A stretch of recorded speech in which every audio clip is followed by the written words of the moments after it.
Guess we should check the audio levels, huh? See what happens there. You guys hear me okay?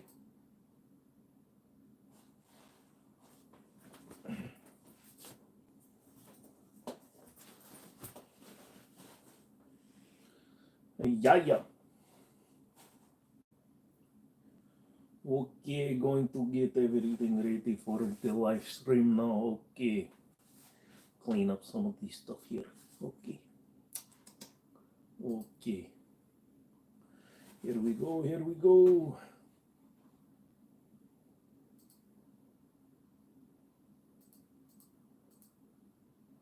Why are you getting larger?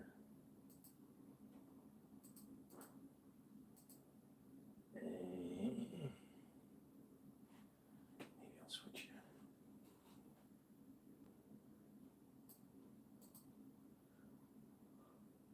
I'll shout them out when you come in. Tell me who you are, where you're from. Another Friday night. Ask me anything. Charlie, how you doing? I know you, Charlie. Hey, little Michael, how you doing? All right. I've confirmed audio, so we can go ahead and set that down. I'm in a slightly different angle too in my room here, kind of trying some different stuff out. So we'll officially get going here once a few more minutes go by because I'm a little bit early. Yeah. Yep. We'll go over the rules here in a second. Well, the rules don't really matter. Actually, rules matter when they're my rules. Yeah. Come here. Yeah, mainly because I was doing some videos and pictures and stuff, so I had to take it down. I don't think I used it for dinner. Although I do have juice and a fully disassembled 1911 in front of me, so unfortunately I can't show you the 1911. Yep, so anyways, I have been playing around with OBS and all that stuff, but it turns out that I don't have my audio cable for my microphone here at home, so I can't use OBS tonight, although I've got it set up so that I can OBS through my phone, through my computer, using a couple different programs. So I will be going to an actual live stream setup, so it's not just the vertical filming that we're doing for the last few ones, but I will be setting up and actually doing real screen capture, all that stuff. But yeah, I left my microphone cord at my office. Well, I thought I had an extra one here, but it turns out I don't. So, but yeah, I moved everything around. I'm using my secondary screen to check stuff out when I need to. So, and I have my main screen just sitting in front of me. So hopefully that'll make it all easier. Like I said, when you have a question, feel like asking it. We're all good. Sounds fine to you? Good. But yeah, like I said, I'm going to go with an actual setup, so it'll be in 1440p, plus it'll have good audio, OBS, and I'll be able to do screen capture. So I'm probably going to build another computer though, because I want to have a fresh install of internet and all that stuff, because you don't need to see my tab, because there's porn. Just kidding, there's no porn on this.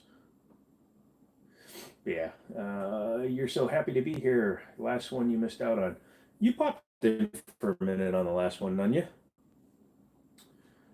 You always stumble with OBS. Yeah, my problem is the two different programs I was trying with my phone won't allow my phone to be the microphone unless I use Video Ninja, but then there's like a major delay between this one and my computer, and it's also using a browser function for the audio, and it really sounds like crap. So even using a Snowball, Yeti Snowball, will be better than that. The Blue Yeti stuff. I'm gonna make this bigger. Yeah, I don't know why, but both of my screens are going large at the same time, which I don't like. But that's fine. Maybe I should put this over here. There we go. If I do that, and I can put this one up here. Actually, I'm just trying some stuff out here. Actually, I wonder what happens if I turn this whole screen sideways. Oh, that could actually work really well. Now I have to minimize this, flip this. Like I said, go ahead and start asking questions. I'm just working on getting this all set up. Hey, there we go. Now I have like a chat thing on the side. Yay! So, let's see. Did I get disconnected from my own live?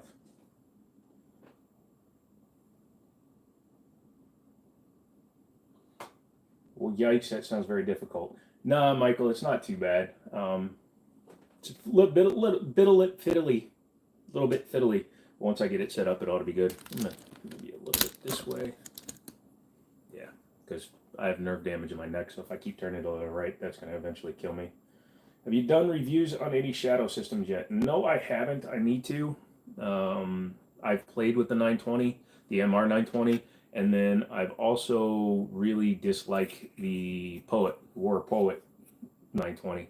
So it's kind of why I haven't done one. It's just because I really wasn't enjoying the one that I was playing with. But I'll grab another one at some point and do a longer review on it. Yeah, this is much more comfortable. I have my chair backed up against the corner there. You can see my plaque. You can kind of see the pewter Peter. Yeah, I'm just getting everything finalized for how I want to have it, because I think the camera will be sitting about there, but when it's in the camera program that I'm going to be using, it actually will go widescreen and a little bit out. I've been debating about using a GoPro, since I'm going to be using a microphone, and then a few other things. I just don't want to invest in a DSLR. I don't need one. My phone actually probably films in a higher resolution than a DSLR anyways. Would you ever be willing to do a review on the Winchester 1896? I can't say I've messed with an 1896 recently. Yeah, for some reason it's over. No, don't run a stress test. I don't personally own an 1896. I have an 1894 and a 1875.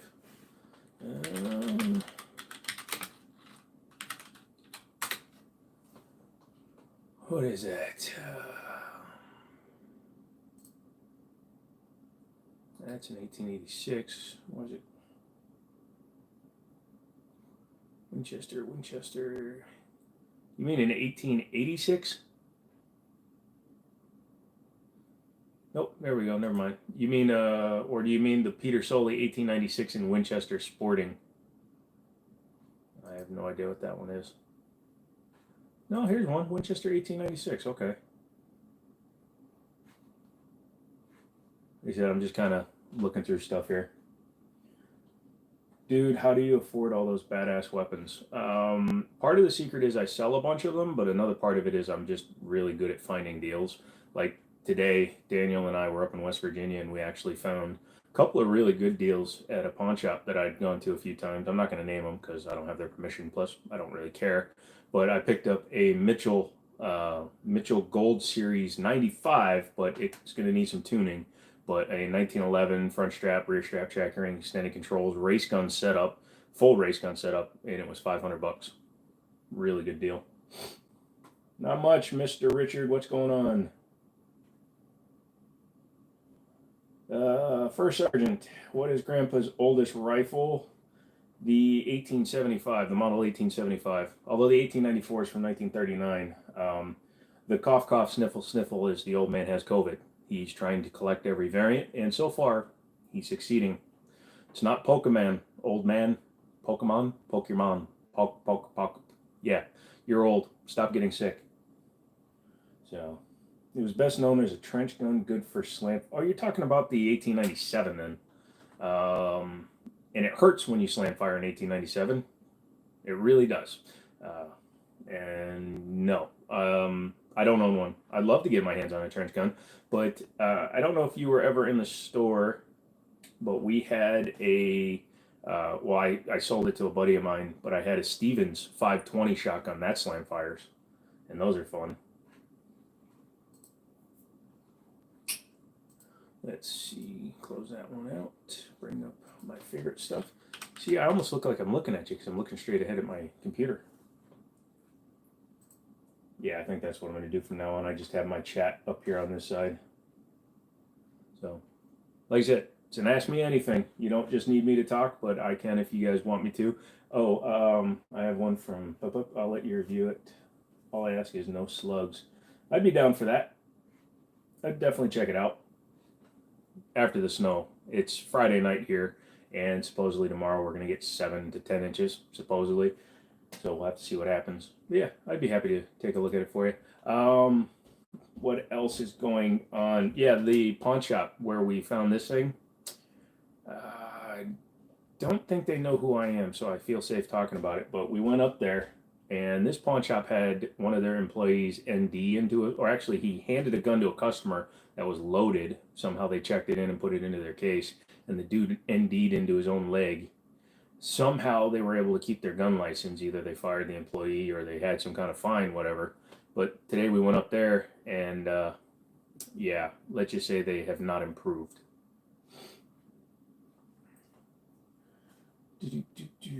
Have you seen the new Rock Armory, the 50E? It's 1,989. Is it that much money? I didn't think it was that much.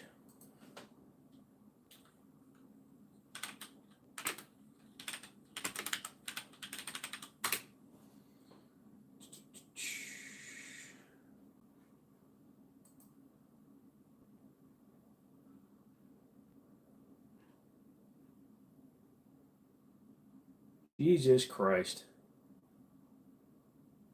Well, that's why we aren't seeing them. They aren't selling them. So the first thing you need to do is raise the price. Let me look at my distributor. If they're sold through Rock Island, then there's a chance they're sold through the distributors.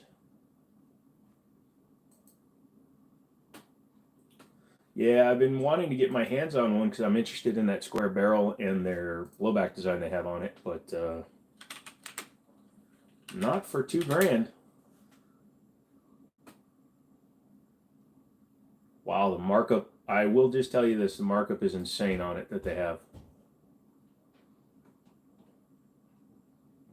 The lowest you're going to see it in a store for is $18.88 because that's what they have for their map. It's not a bad looking gun, it's just too much money. Started streaming 12 minutes ago and I have 12 people watching. Yay! If I go 100 minutes, then I'll have 100 people watching. Yeah, it's a pretty cool looking gun. Such 00 looked at it, and let's just say that he gushed the shit out of it, and that's the reason I will never buy one. Do you think J. Jonah Jameson would make a pretty good giant? Do I think J. Jonah Jameson would make a pretty good giant? Like Giant Man, or just like the Jolly Green Giant? Ho ho ho. Because I'm missing something in that question. Unless you were just going for alliteration and then cool.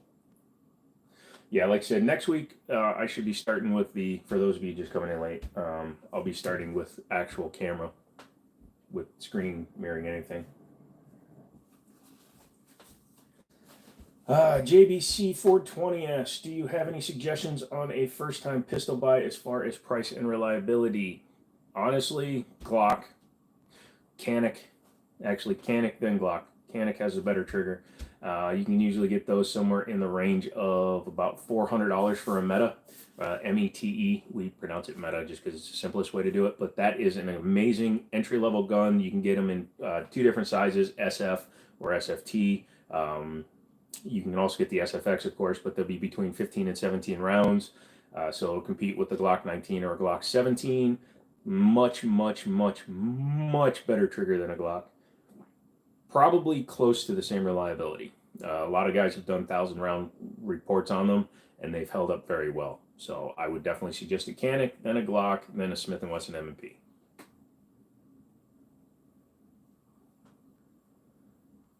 PSA Dagger is a decent gun, but I wouldn't trust it for like first-time pistol buys. Honestly, I really wouldn't, because it's all third-gen parts. I would go with an actual name brand first. Plus the price difference, you're talking about $100 difference if you get a used Gen 5. You can usually get those around $400. Richard, your son's Nerf gun has a better trigger than Glock. Pretty much. Also, I've been eating chocolate, so if you see stuff on my teeth, let me know. Michael, thoughts on Beretta 3032 with the heavier ammo for your small apartment with thin walls? My thinking is higher caliber is too much for thin walls in an urban area. You do also have to consider that just being a larger caliber doesn't mean that penetration is automatically going to be higher. You could go with something like a 95 grain hollow point 9 millimeter, which is kind of a training load, but it's going to be going really fast and open right away when it hits a target, as well as 185 grain 45 will not usually over penetrate a body, especially if it's a 185 semi wad cutter or even a 10 mil with a good hollow point. Those are tending to hit the target and expand, whereas some smaller caliber 32s, depending on the nose of the round, ball nose, hollow point, etc., could actually have an over penetration problem even through a small person. So keep that in mind. Caliber does not equal penetration. In fact, some of the best penetrating rounds are smaller because they have more powder behind them. That's exactly where I was leaning. I just wanted to get an opinion from somebody who actually knows what's up. Well, there you go, man. Like I said, Canik is a great way. Canik, Glock, and then Smith & Wesson are the way I go. Hey, Dave. What's going on, man? Is your name actually Dave? You seem to know a hell of a lot more about me than I know about you, bud. Michael, no problem, dude. It's just what happens. You get in here, you talk with everybody. Other people will give you their opinions too. Everybody, don't try to give somebody bad advice on purpose, but feel free to sound off if you have other options and things like that. But yeah, I think those are probably the ones I would go with in terms of my recommendations.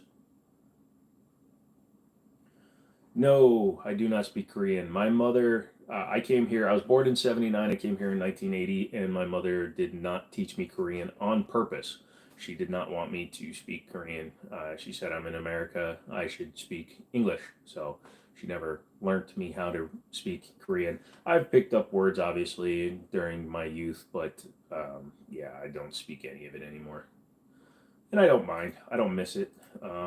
When I lived in Germany for a year, I picked up enough words to mess with our bus driver, things like that. But yeah, I'm not too concerned about learning secondary and tertiary languages. I can learn enough to get by. When I sold cars, I learned enough Spanish and Hindi to know when people were jerking me around, but I didn't bother learning full languages. Yay! I like this because it literally is putting. Yeah, for those of you just coming in, I turned one of my monitors sideways, so all your questions are the only things appearing on that screen, so I can look at this screen for stuff like Japanese STI Subarus. I'm not looking at a Subaru STI. You are. I just realized my lights turned down low, so let me fix that real quick. If you hear creaking, it's either my bones or my chair.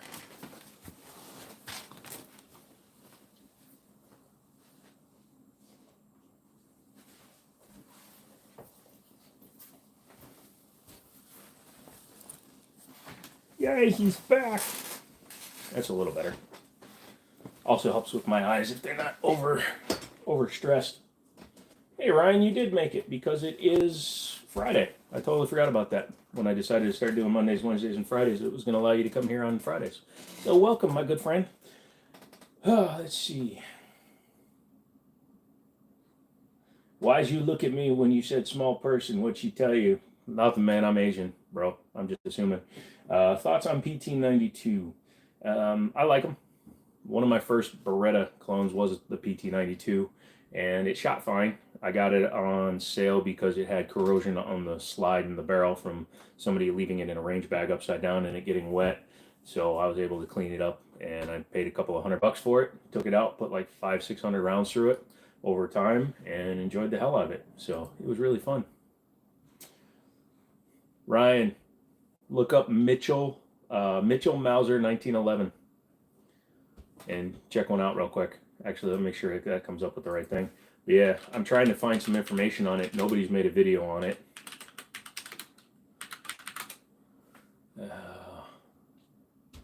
Yeah, everybody talks about the long gun, but Mitchell Mausers, let's see. Yep, so Mitchell Mausers for the Mitchell Gold Series. There we go. It's kind of a cool gun if you haven't seen it. Dave asks, how is rust handled in firearms? Basically the same way you would handle it on like things around your house that you can't like sandblast.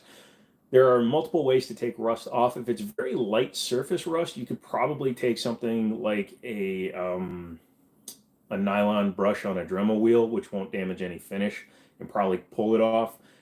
Very, very diluted vinegar and water, white vinegar and water. You can rub the surface, and that will usually take surface rust off, but you have to make sure to clean it off right away. You also need to make sure that the coating that the gun has won't be destroyed by the white vinegar, because I know Rock Island's parkerization, the white vinegar, if you leave it on too long, will actually eat their finish. So you got to be careful that way.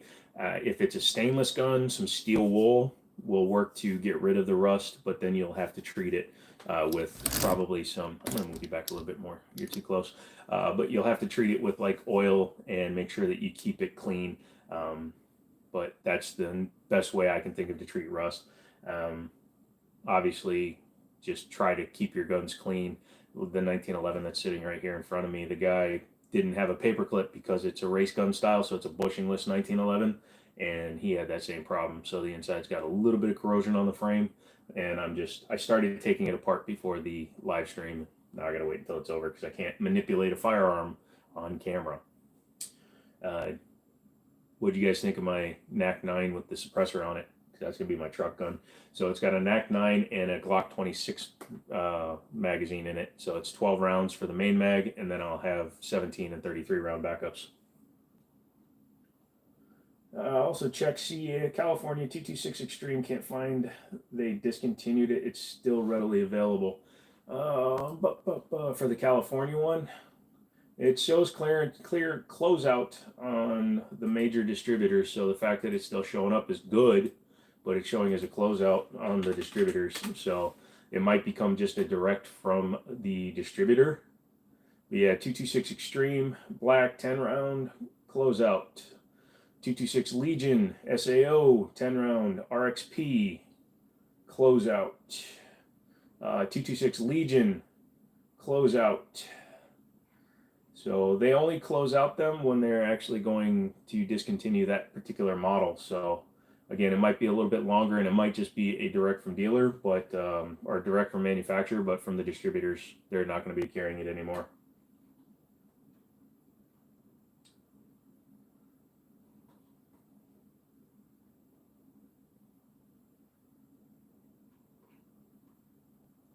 I'm ready for you, JB. What's up, Lobster? Dave, does it go up in value after that? Not necessarily. Some guns, they don't really change. I can tell you that the 226 Legion that I had stayed at the same price. My 220 Legion dropped in price. It all depends on the numbers built, which will determine its overall value, especially which variant of it, because you have the 226 Legion, 226 Legion Elite, 226 Extreme, 226 Legion single action only. You have the 226 Legion single action only RXP, so there's like 14 different versions of the 226. So you have to, if you have the most extreme version of it, I can tell you in terms of retail cost, I don't see the, because that's 226. Yeah, the 226 Legion is the more expensive version of the gun right now, with a MSRP of $1,750 and a MAP of $1,599. So that will hold its value the longest, but it's probably still a very, very mass-produced gun. Yeah, single action only RXP. Yeah, so on the new market right now, they're still $1,600 minimum asking price. So will it go up from there? Possibly, but I doubt it. It might stay in the $1,200 to $1,400 range. But look at DWXs; they're already back at MSRP, and they're probably going to drop below it for next year.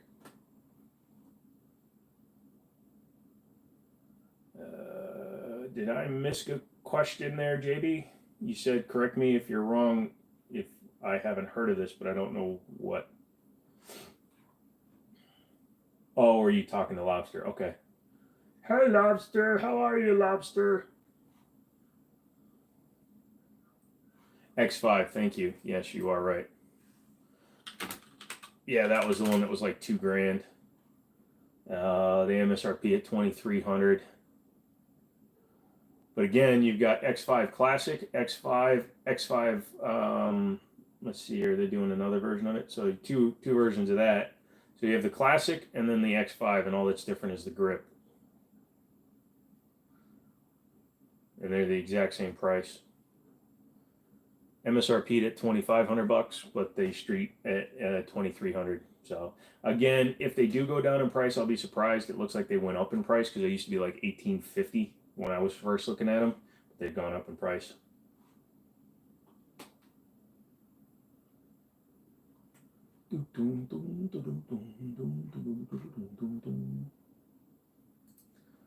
Yeah. X5 single action only, semi-automatic, full size, 9mm. Yeah.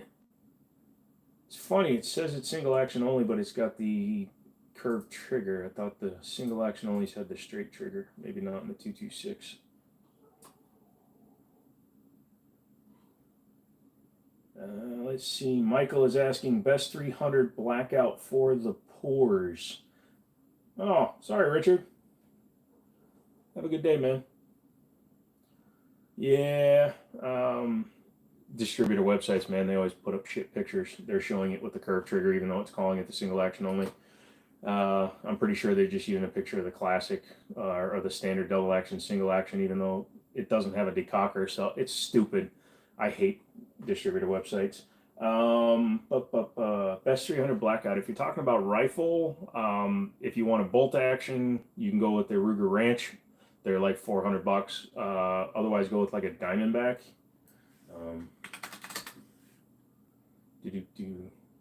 Yeah, because you can go all the way up to an MCX Rattler. Those are expensive. Tavor.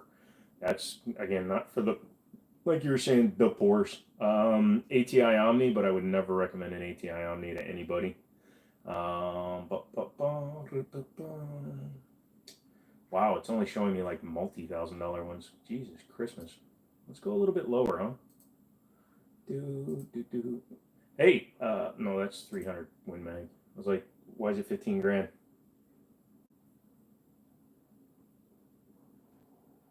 Ryan, man, those Mauser 1911s look really good. Dude, it's really kind of cool because it has like a lot of custom features. The fact that they called it the Gold Series, and if you look at the trades on the side, they almost look like a Gold Cup imitation. Better trigger, I'll tell you that. But the body of it, it's designed to be, the frame is designed to be cut for the optics, the red dot, the Seymour that I have, and the flat top on it is interesting, although it's not serrated. God damn, I'm on page 5 and they're still 3 grand. Okay. All right. Keep going. I said they might be. They're on closeout again, but it could also just be a model change, or they might be optics cutting them finally, like they did with the CZ Shadow 2, because they just did that with the compact. They finally gave it a. Oh, that's why it's 25 per page. But yeah, they just finally did that with the Shadow 2. So it might be something coming next year. They did that with the P10. They put them on closeout while they were trying to sell the rest of the non-optics cut ones. And now most of the ones they have available are optics cuts. Let's see, 300 blackouts. Trying to give you a couple of good.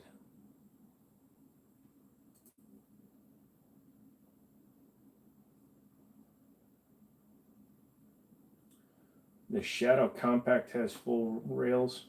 Yes, that is true too. Shoot, even Diamondback's 300 blackouts have gone up 7.25. Jesus. Production cost, man. Just buy one used. That's what I say.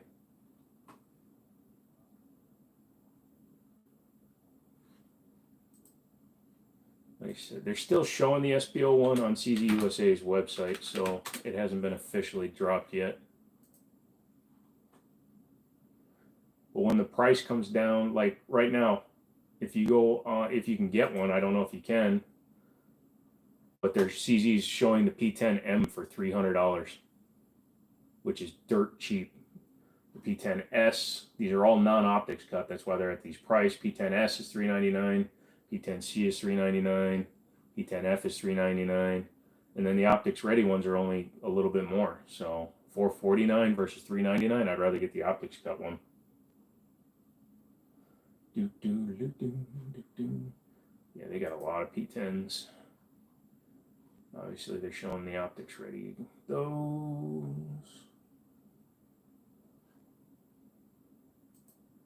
Yeah, I always thought it was weird that they only put a 3-slot pick rail on the O1. I guess you wouldn't be running optics that far back, but the P07 is also only 3 slots.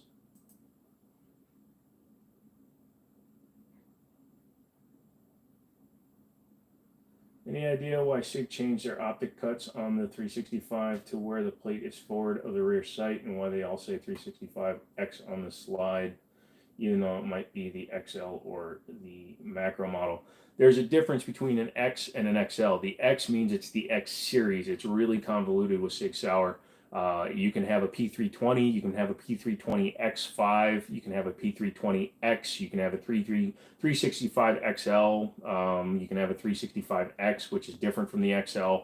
X is just denoting, typically it will mean it will have a flat face trigger that's 40% lighter, and a lot of times that there will be an optics cut. The fact that they're putting the optics plate in front of the rear sight is because everybody and their uncle on YouTube keeps on telling you have to co-witness. And if you use a Romeo 0 on the 365, you can technically co-witness because it's a small sight if you use a micro red dot, but it's just what they've done. Talking 300 blackout, what's your take on the Anderson AM15? I haven't shot one, but we had them in the store and they always seem pretty nice. Manufacturing seemed pretty tolerable. Fit and finish seemed to be there. I mean, I wouldn't be butthurt if I owned one.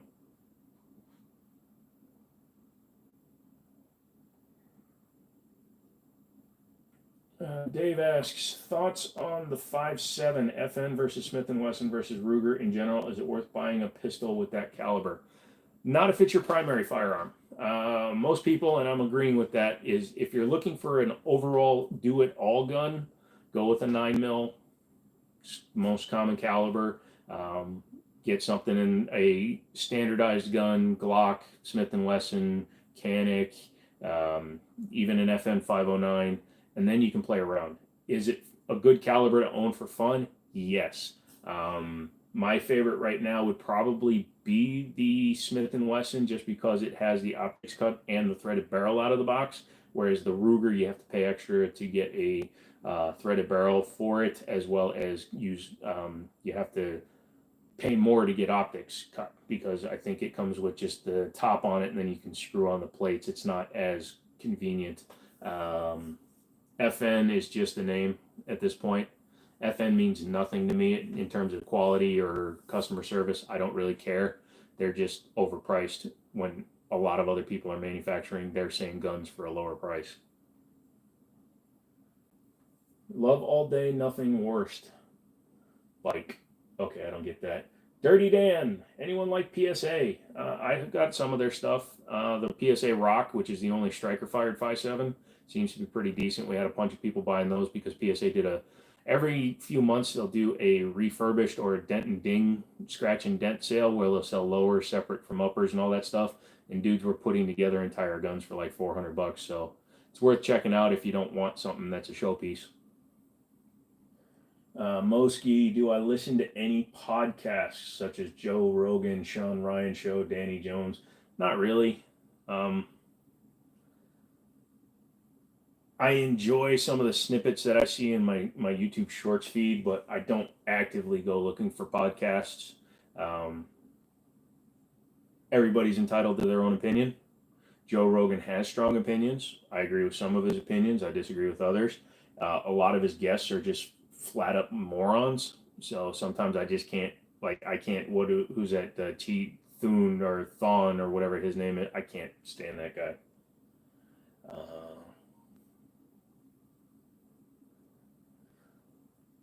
Alberto, not all 5.7 is blue tipped. I believe that's the FN only, isn't it? I believe that would be the FN 1 something. FN 5.7 blue tip. Yeah, that's the SS197 SRs. Let's see if anybody else is doing it with the blue tip. So Hornady is doing it too.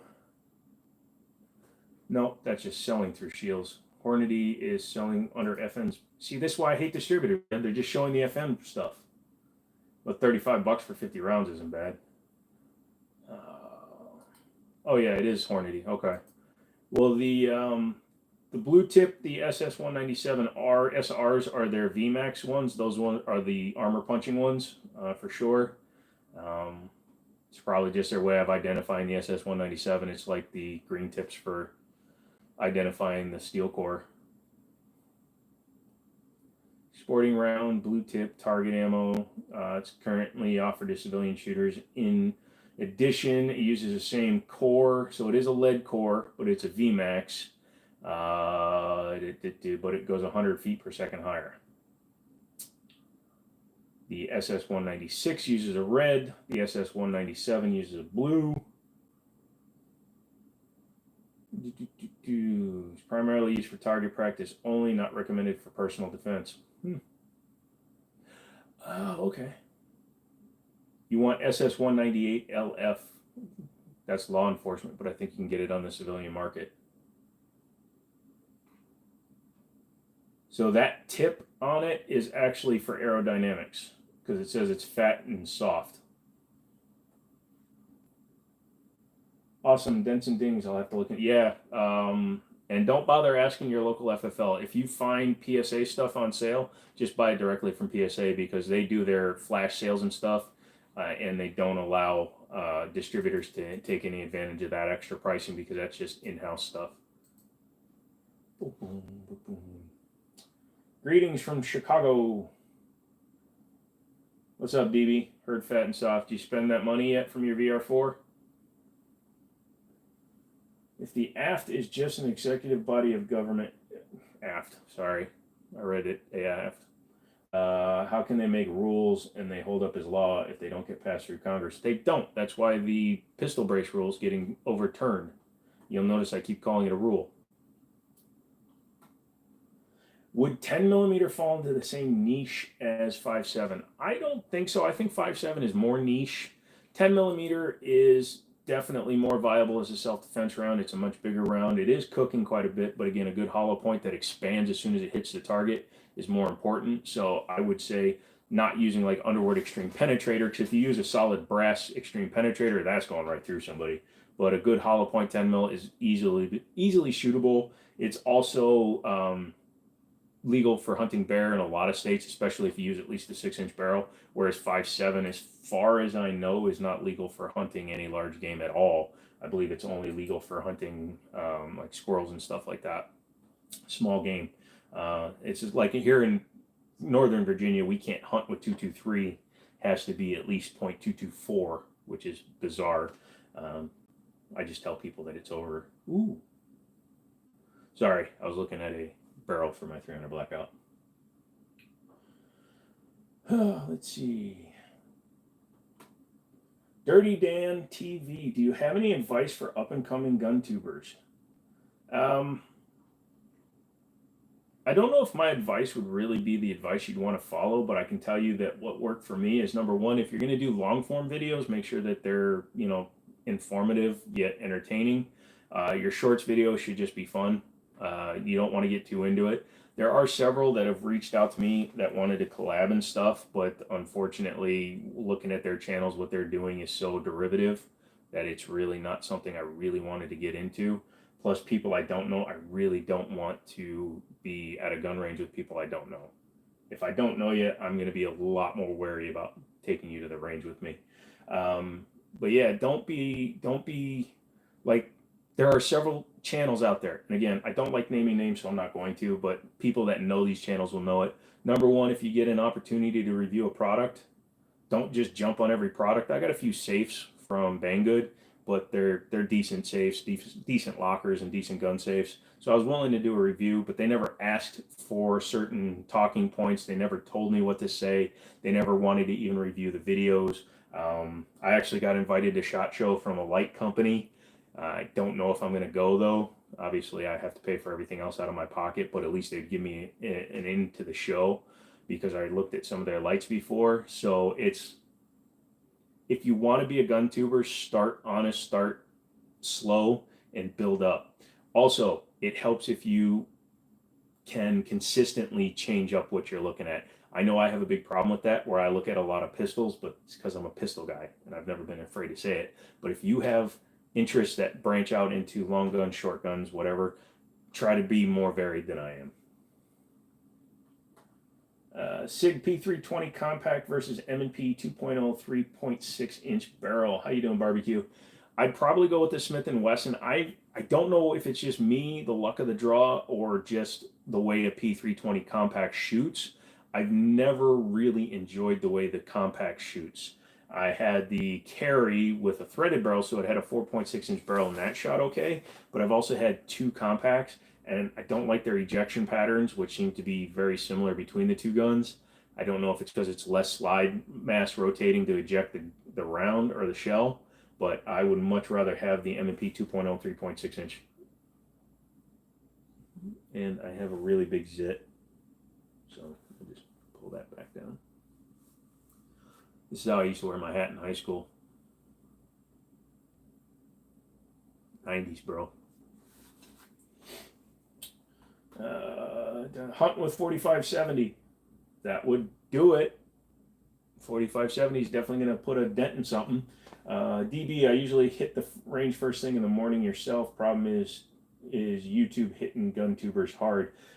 They are and they're not. Here's the thing.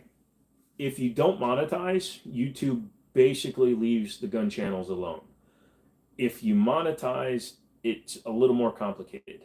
Number one, as a reviewer, I'm not, but as a content creator in the gun sphere, my videos don't get recommended nearly as much as other people's do. So I do have that problem where I'm not getting as much traffic as I probably could. However, my CPM is higher than most because I don't do anything stupid with my guns.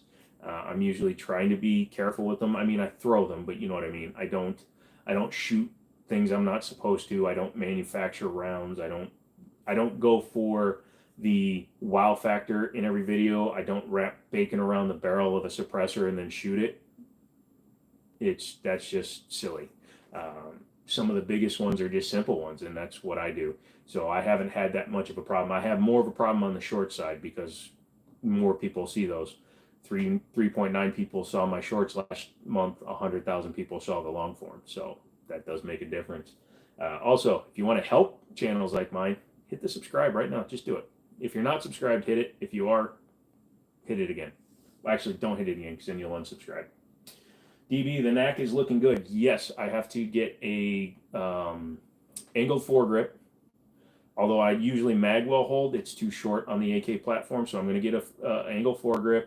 I have to put one of my lights on it, but I can't find it right now. I found the charging cable, but not the light. A company called Brynite out of China. They sent me this one that's called the Scorpion, so it's got two LEDs with a central body. I was going to mount that on there, and then I think that's it for that gun. That gun is pretty much done, and then I'll just shoot it a bit.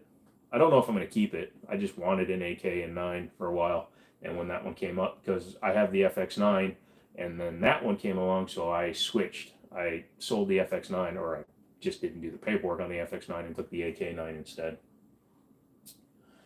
Isn't the point to be monetized? When I started doing this, it was never a goal. I never set out to make money doing this. There are some guys, and it's very easy to tell who does it, but there's a lot of guys out there that will do this to try to make a living out of it or think that it's going to make a living out of it.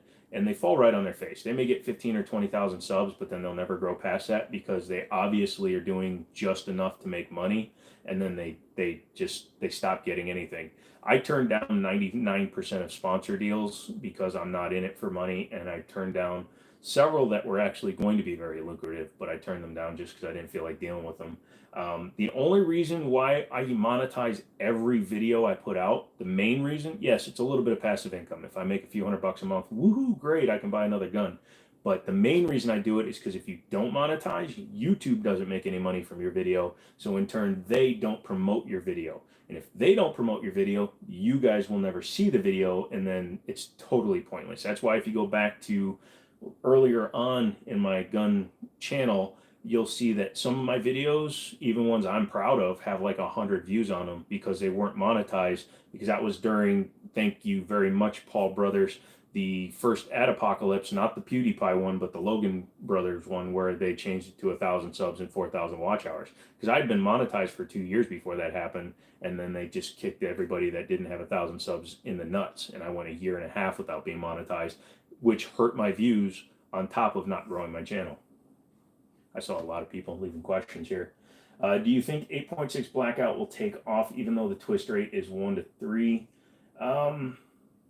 Probably, just because it's a rifle round and some guys will swear up and down. I mean, I remember when 6.5 really took off and everybody was like, that'll never take off. Although I don't know why, it's a good round. But yeah, and then that actually took off. Any thoughts on man, you asked some really specific questions, Dave. Any thoughts on a bolt carrier group in titanium nitride or nickel boron? I'm trying to think if I have any that are nickel boron. I think I've got just a few standard. I've got a couple of BCMs, Bravo companies. I've got my bacon lettuce tactical one, my Butler. That one is just a titanium nitrided. I think Q uses titanium nitrided as well. I don't really personally have a difference because I don't put tens of thousands of rounds through mine, but I think that the titanium would be the way to go, because if you see guns that have been titanium nitrided, they tend to be slicker. Now the nickel looks nicer, but I think the titanium lasts longer. JBC, would you be opposed to us sharing your content on Twitter? You know, spread the word. No, man, do whatever you want to do. You can take my videos and upload them. Just give me credit. Don't be like these guys that just grab my entire video and then they put it up and then wonder why I put a takedown. If you want to snip mine, clip them, do whatever you want to do, feel free. Put them wherever you want, especially if you think the message is worth putting out there. Have fun. I don't care. That's just free promotion for me. If you guys enjoy it enough to share it with your friends, I'm down. I won't stop somebody from putting up my stuff. I just don't want you to just take my whole video and then make money off of me. Dirty Dan retracted his message before I can read it. Damn it. DB, I stopped watching the Shills, Such, Demo Ranch, and others. Yeah, like I said, I don't name names. You're naming names, and I agree with the names. But yeah, again, some YouTubers have gotten so big they have to, whereas some GunTube guys have just gotten so fat off of doing it, they don't know anything else.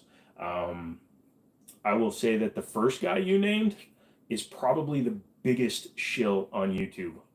He absolutely is sucking the asshole of every gun manufacturer, because every one of his guns is a T&E and he never says anything bad about them. And that is pure shill. I mean, he took some of the worst guns ever and gave them glowing reviews because the companies are still in business. And you can't do that and keep the respect of the people that you're dealing with. How's the Grouch on the couch? Which one? Right now I have a Burgo.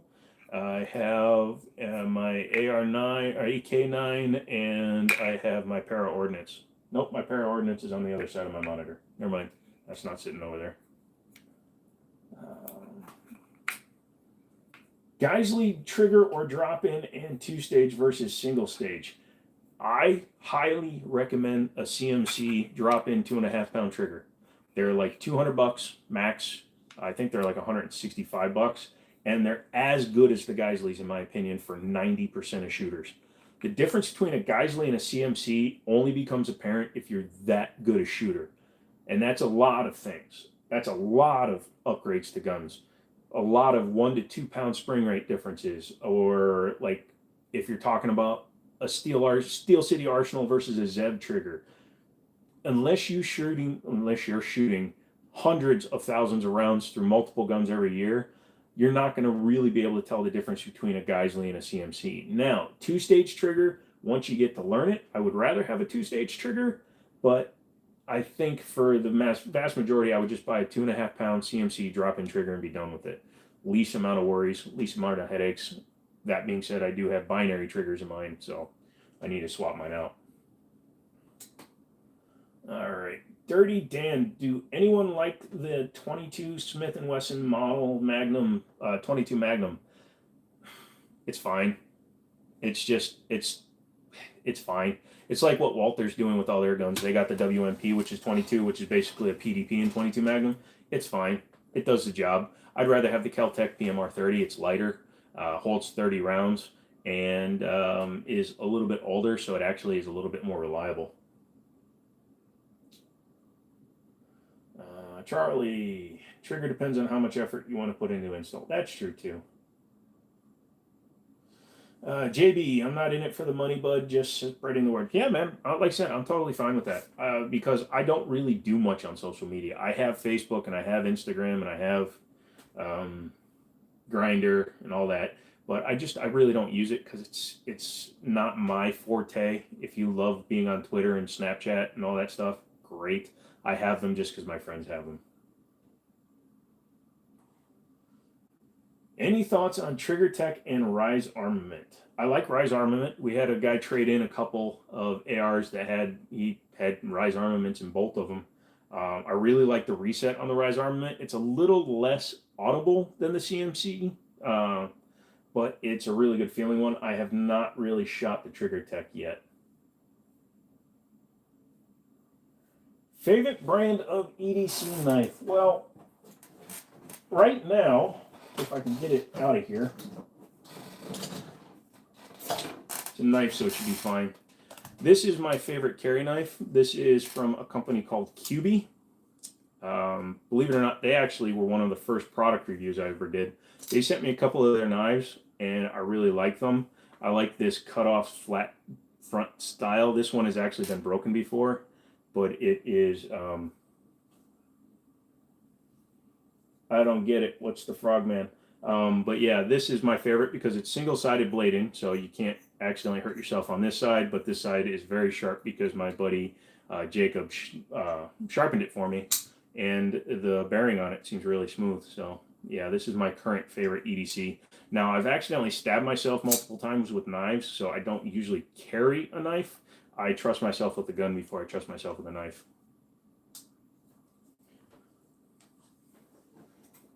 I'm trying to get it, barbecue. I don't get it. Please tell me I don't remember my own emoji. Yeah, this is my favorite knife right now. And it was like 60 bucks, something like that. MSRP.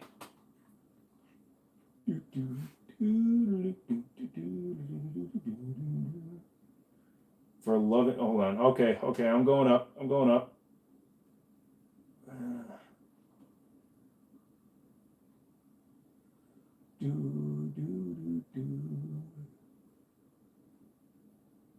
don't get it. What do you mean for loving the 40 caliber? I don't love the 40 caliber.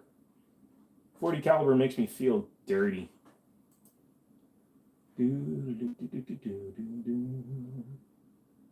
Ooh, Land Cruiser.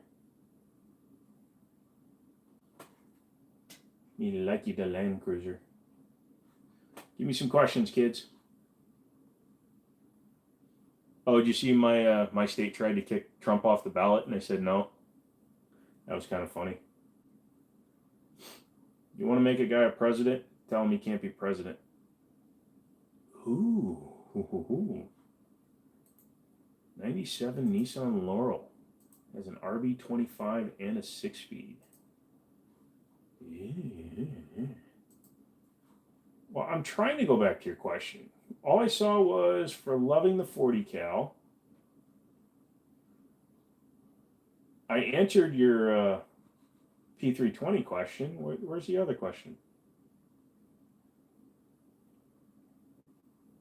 Retype your question, because I think I missed it. And apparently I can't find it. Either that or it got pulled. One says message retracted. Ooh, that's pretty right there. Like I said, as soon as I get my other camera, or once I get my microphone cable and I can get it set up on, so that this serves as a webcam versus a phone, then I'll be able to do a lot more streaming.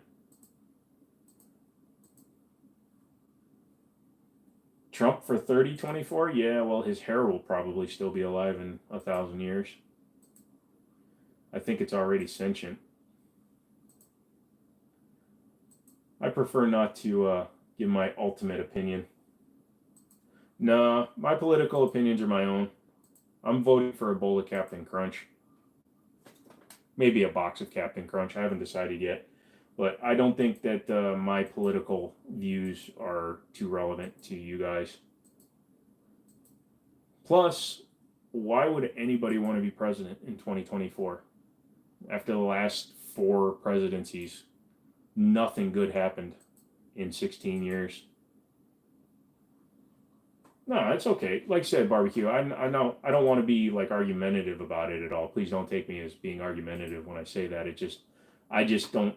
I don't want my idiotic opinion to be one that you base anything on. Dude, your EDC is a knife. Nothing wrong with that, man. A lot of guys EDC knives. A good EDC should be a knife. Some people will have a backpack, so they'll have like a first aid kit and your cell phone. That's all you really need. Do I still have the Dan Wesson full size? If you're talking about the Point Man, yes, I do. It's not mine though. It's the other store, Liberty. If you want to buy it though, I can definitely get you a good deal on it. It's the Point Man 45/7 or 745.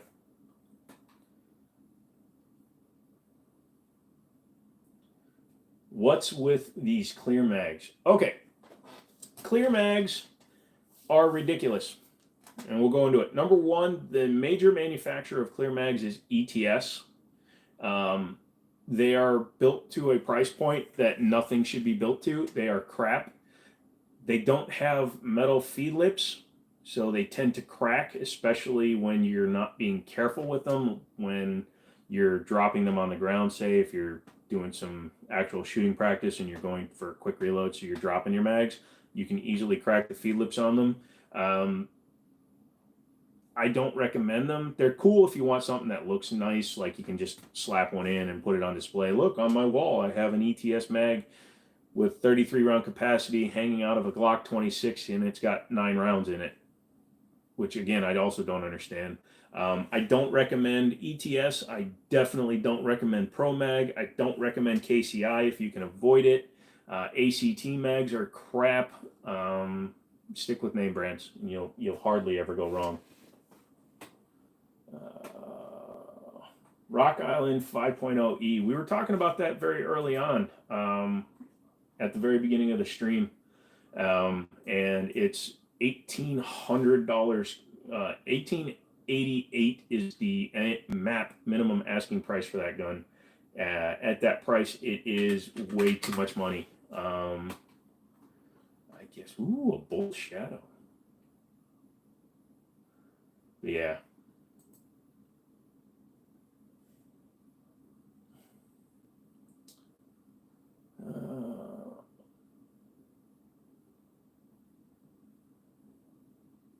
Using an oil filter as a suppressor if you want to get in trouble. If you had to. But, I mean, Hickok 45 did it, and he proves it does work. And it will work repeatedly because it is a filtered item. However, like during the oil trap thing, actually, I got served an ad for that just recently from Wish.com or something, or Temu. Oil filter traps, yeah, cool. Oil filter traps with a 1/2x28 thread pitch and baffles that point backwards. I wonder what that's for. Don't willingly order them, because you can get in a lot of trouble. if you get caught with one on your firearm.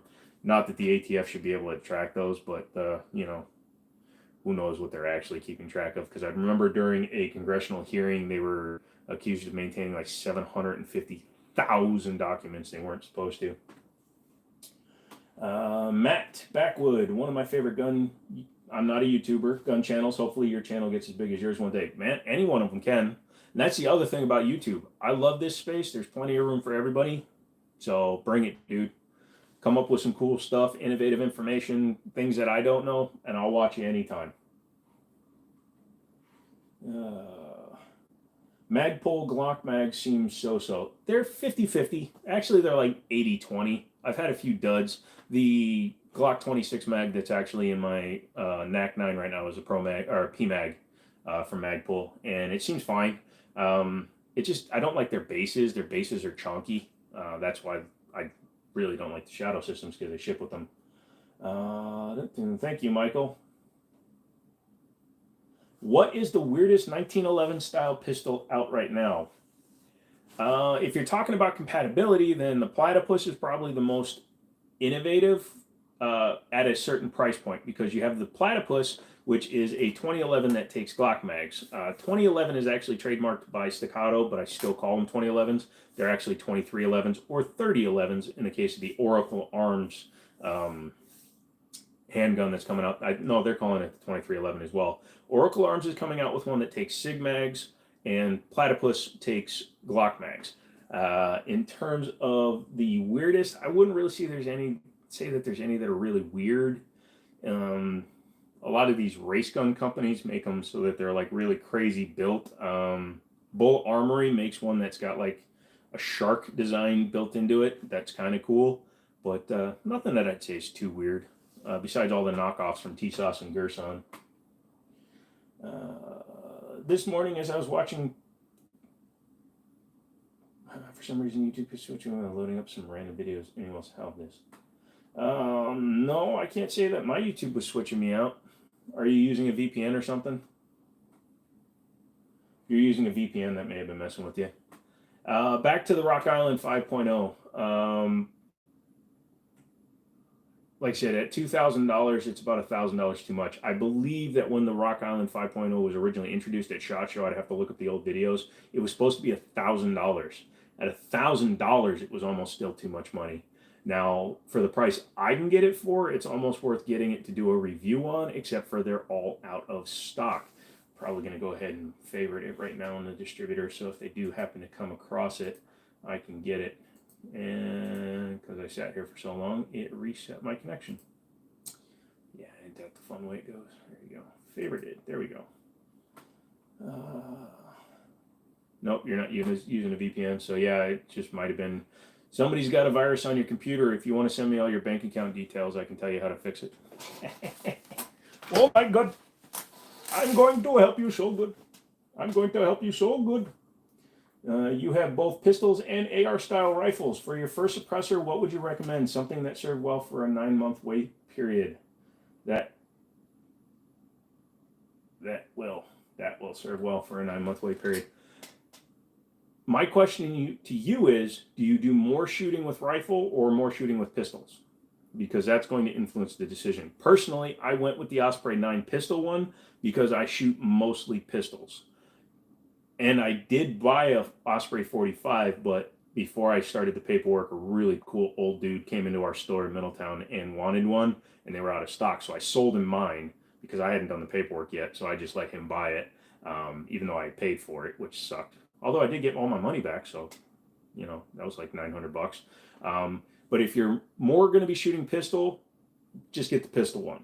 If you're going to do occasional pistol shooting, you can get something in like a 46M, the hybrid 46M, or just a hybrid 46, because that is chambered for larger rounds. So you can use, as long as you thread it down, you'll need muzzle devices for each one. But if you go with a larger than you need, you can always reduce it. Now, there will be a diminishing rate of return when it comes to how quiet it's going to be, but you can shoot a 46M on a 22 caliber rifle, and it will make it quieter.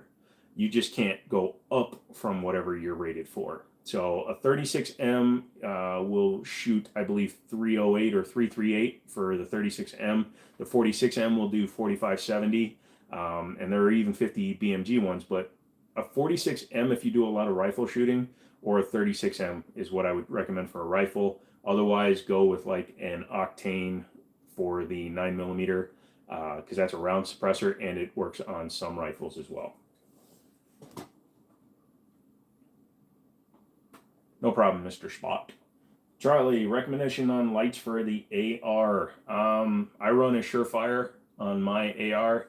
Surefire with a pressure pad. I like those. Olights, I know everybody hates on them, but Olights are a decent, cheap light.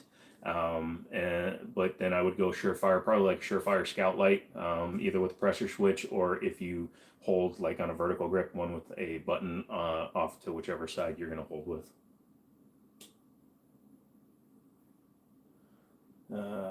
My thoughts on pump action rifles. I've only held them. I've never shot one. But we've had a couple, like I think we had one in 273 and then one in 243, like some Remington. I can't remember what the models were, but they seem kind of cool. It's going to be the same kind of thing as if you were running a bolt action, in my opinion. You don't have to take your hand off of it. Any favorite 1911 and 45 ACP? Mike, that's a good question. My Springfield operator was really nice. Ryan knows that because he owns it now. I'm really liking this Mitchell I picked up, but I've read some bad things about it. But luckily it's a Series 70, so I should be able to fix any issues it has. Honestly, like Attack Ultra 1911 from Rock Island, they're decent quality. The finish isn't the best, but in terms of functionality, the Rock Island stuff has been around, and they build more 1911s than anybody else. So Rock Island, if you just want like a good mid-grade, low mid-grade, high low grade, you know what I mean? Because at $700, you're just kind of touching into middle grade 1911s. I would love to get a Nighthawk Custom. Yeah, Dan Weston is really nice for around $2,000 as well. Springfield stainless loaded model. I've never had that one. Oh, you're cleaning the operator that I sold. For those of you that don't know, Ryan is the guy that bought my Springfield operator with all the Wilson Combat upgrades to it, so he's loving that one. The stainless Springfield loaded. I had the operator and the Garrison and the Emissary. I've never had the loaded, so I really don't have the right information for you, my man. Matt, if shit hit the fan and you could take one rifle, one shotgun, one pistol, I would take my 1894, which is chambered in 30-30, because number one, rounds are easy to get, ish. I would definitely take a 1911, probably my Rock Island that I got laying around. Actually, no, my Para Ordnance double stack that I've been using. One shotgun would probably be a Mossberg 930 Tactical or the 940 JM Pro, something in a semi-auto. If money's no object, then I would take a Nighthawk Custom 1911, a Benelli M4, and then probably something like a Christensen Arms 308 or something. Something lightweight for carrying. Let's see. How much is a Barrett right now? I would never carry a Barrett for shit hit the fan, but it would definitely get you some looks. Looks like they make some changes to the MRADs because they're changing those up a little bit. M82A1, they've dropped the price by a lot.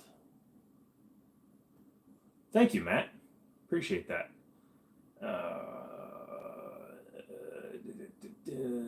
Let's see. Ooh, a blemish. $8,800 if you can get your hands on one of the Barrett M82A1 with the blemishes. Darker, I'm just getting back into owning firearms and looking for a good option for a mid-size 9mm that is very reliable. What do you like for under $1,000? Walther PDP, Canik Meta, Glock of pretty much anyone. I'd say 19 if you're looking for a mid-size one, although the 47 is a good option. Probably Smith & Wesson M&P 2.0. Although if you're looking to be under $1,000, I would go with a metal because they're like $850. FN 509, if you don't mind how cheap they feel, they run really good, but they feel like crap. And then probably a Shadow Systems. They're doing their value line now, which doesn't have the slide cuts or the threaded barrel, so it's more like a standard Glock. And they're like $7.25, but it's still way too much for a Glock clone. Is there an option for bayonets for the AR system that's universal? Not really, man. I think AR bayonets require, don't they require the A2 front sight? You're welcome, Darker. Let's see. Yes, I'm over 18. No, I don't want to sign up. There's a company called Clev Zion. They make a bayonet lug mount for pick rail stuff. So if you get something with like a quad rail or M-lock and then you put a piece of pick rail on there, that would work. But yeah, I can't really think of one. A GoPro camera rail mount. Huh. Maybe I should do that if I decide to shoot on guns. Yeah, there's a few. Like I said, I see the pick rail one, but I don't know much about those. Ooh, let's look at some airsoft on here. Where the hell are these guys?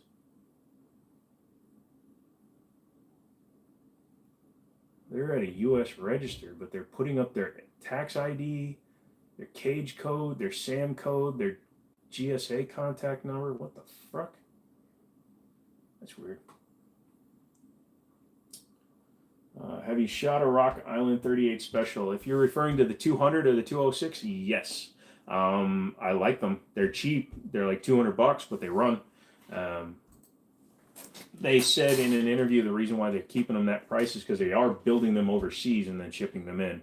And that makes sense. If they're building them in the Philippines and then shipping them in en masse, that does bring down the overall price for them to a price point that makes sense. $20,000 for a Nissan with the RB25. Huh. No, stop looking at that, Joe. But yeah, I like them. The 200 is smaller. The 206 has a bigger grip on it. I would go with the 206, but you have plenty of options if you're out there looking. Yeah, I'm going to bring myself up in 2 different videos. Oh, shit, that's one of my other videos.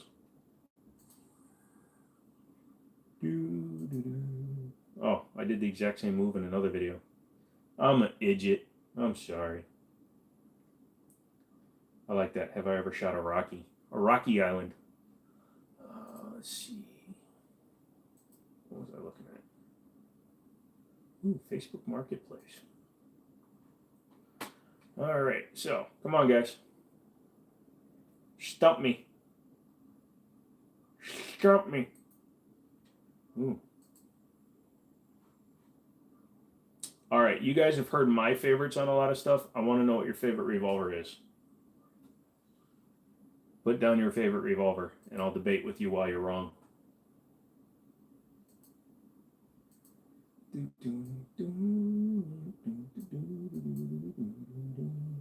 GP100, good choice. Okay, the damn spot, you said Chiappa, so, I mean, I'll let it go, but Chiappa is a nah. Where am I from? Here in Illinois, they just banned the assault. I'm in Northern Virginia. And they banned them a while back, but yeah, that sucks. Colt Python, that's a good choice. Yep, I sure do love me some Chiappa, especially when they're burning and in the bottom of a deep, deep hole. The deepest hole you can put them in. Smith & Wesson 686, there's a good choice. I knew Python was going to be a bunch of different people's. Now, if you had the choice between the new manufactured Python and an original Python, which one are you going for and why?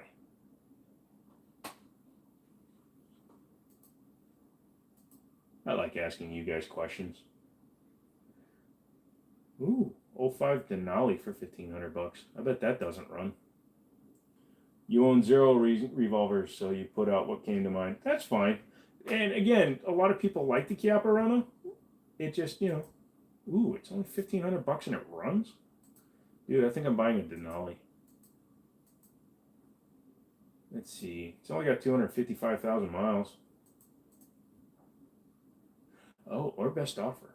If I can get it for $1,000, I'm gonna buy it. Leave a message. Anyways, sorry. Back to what we were doing. Would you recommend a G-Flex trigger? I mean, they seem like they're fun. The thing with the G-Flex trigger, it's the same thing. I've got a binary trigger in my AR-15, my PSA, my Virginia lower, and I almost never shoot it in binary. So getting a G-Flex trigger is awesome because it makes you super fast. But what a lot of people just kind of gloss over is the fact that you're going to go through a lot of freaking ammo running a G-Flex. Like I said, if you have more than one Glock, sure, I'd get one just to try a G-Flex just for fun, but I don't think I would run one long term. Definitely not in a carry gun. If you have a G-Flex in your carry gun, that opens you up to a whole world of possibilities from prosecutors trying to say that you're doing something illegal or you're looking to create an issue where you get to use your gun and go on somebody. I love all these Temu ads, man. They just showed me a bunch of weed because weed. I was up in Martinsburg today. The whole city smells like weed.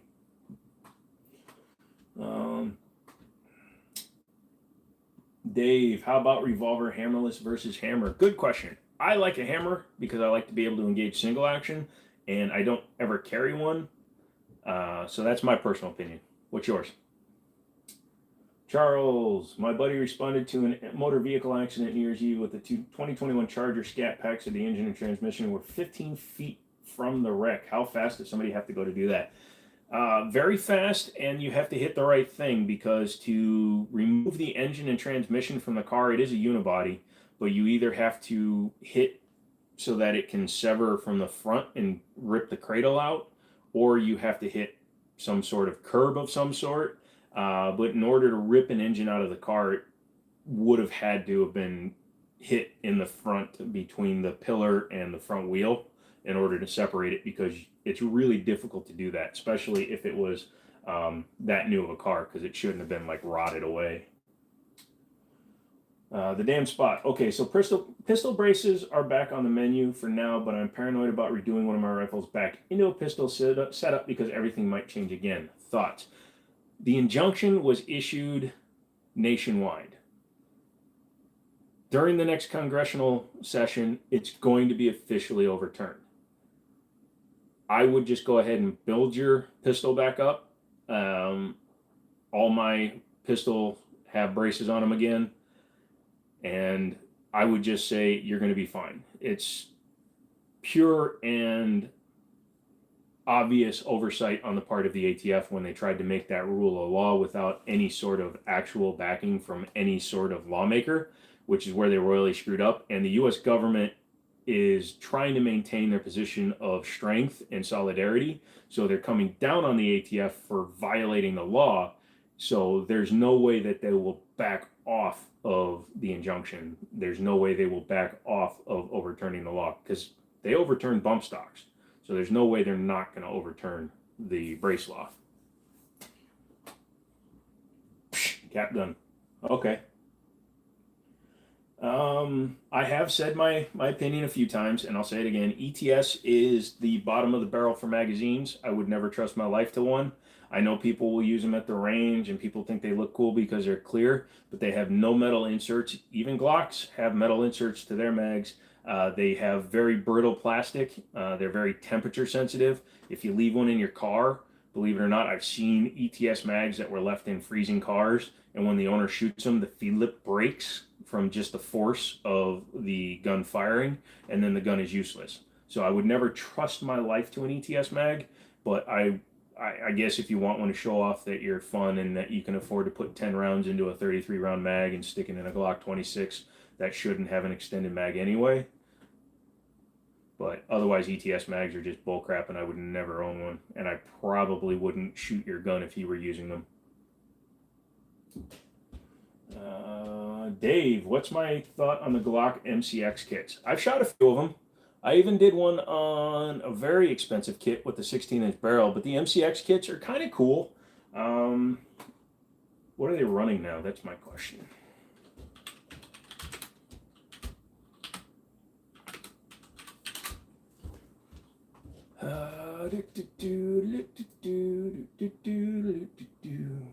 I mean, they're still like $299, so that's fine. Although why you would finance that is beyond me. Have I heard of goon tape? Sounds familiar, but I can't really say I've ever messed with it. Dan, could you go through striker fired versus internal hammer fired pistols? I've heard people make a point of something being internal hammer fired and not striker fired, but never gotten a good explanation. Okay, that is a great question, and I will do my best to do it. I can't produce firearms because I can't show them on camera, but striker fired, for the layman's terms out there, for a striker fired gun, the frame does not contain a hammer, nothing that goes swinging up. The only thing that the lower contains is obviously your fire control group and your sear. So when you rack a striker fired gun, you are actually cocking the striker, and the sear is holding the striker in position. So pretend that's a sear, that's the end of the striker. And when you pull the trigger, it drops the sear, and then it releases the striker, which is on a spring, so the spring is actually forcing the firing pin to go forward and hit the back of the cartridge. A hammer fired gun, internal, external, either way, it doesn't matter what you're doing. You have your firing pin and you have your hammer. When the hammer comes forward, it smacks the firing pin and forces it forward. The spring that is incorporated into it pulls the firing pin away from the firing cartridge. So striker fired, the spring launches it into the cartridge. Hammer fired, it knocks it into the cartridge. So in those two cases, that's the difference in the functionality. The difference in an internal hammer fired gun would be like a Smith & Wesson 57, or excuse me, yeah, the Smith & Wesson 57, the Ruger 57, and the FN 57. Those all have internal hammers. All it is the hammer is shrouded inside the back of the frame, and the top of the slide has a space in it so that the hammer can swing up and hit the back of the firing pin. Because it doesn't have to have as much travel as a striker, you can actually have the same basic design and have a hammer fired gun. A Smith & Wesson Equalizer is internal hammer fired. A Smith & Wesson Shield EZ is hammer fired, but a standard Shield is not, and neither is an M&P, but they all look basically the same. So an internal hammer fired gun, again, a hammer hits the firing pin, a striker, the spring is what drives it into the cartridge. DB, bite your tongue, a G26 without an extendo. No.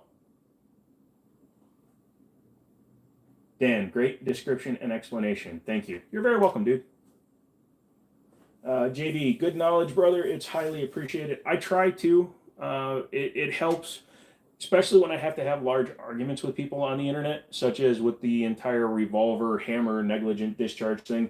For the record, most modern revolvers have a transfer bar safety, so it is protecting it from just accidentally discharging if the hammer gets struck. However, when I did the negligent discharge video with the revolver, a ton of people were saying, why don't you just open the cylinder with the hammer back? Most, caveat, most revolvers, you cannot open the cylinder when the hammer is back. Yes, there are top brakes, and I got into that with a guy because he kept putting up pictures of a Webley 455 and things like that. And yes, you are 100% correct. Top brakes, you can open them with the hammer back. There are some revolvers that will allow you to manipulate the cylinder with the hammer back, but the vast majority of modern revolvers, you cannot open a cylinder with the hammer back. So you cannot decock a revolver by opening the cylinder. DB, you like turtles. I think you say that every time. I like ninjas. We should get them together. Favorite gun tuber? Right now, probably Honest Outlaw. Although I'm still a little on the fence with pretty much every gun tuber because it's the end of the year, so they're all going for ad dollars. So they're all doing the same damn video over and over. In an American Civil War, which would see more action, a 338 Lapua bolt action, an AR-15, or a 30-06 bolt action? In an American Civil War, well, I'm going to go with the AR-15 just because there are way more of them. A good 338 Lapua, you're talking anywhere from $3,000 to $8,000. And a 30-06 bolt action, most of those FUDs aren't going to, they're just going to stay at home and protect their home and property. So I'm going to go AR-15. Now, you didn't specify caliber, but I'm going to say 5.56, although 300 Blackout would be a close second.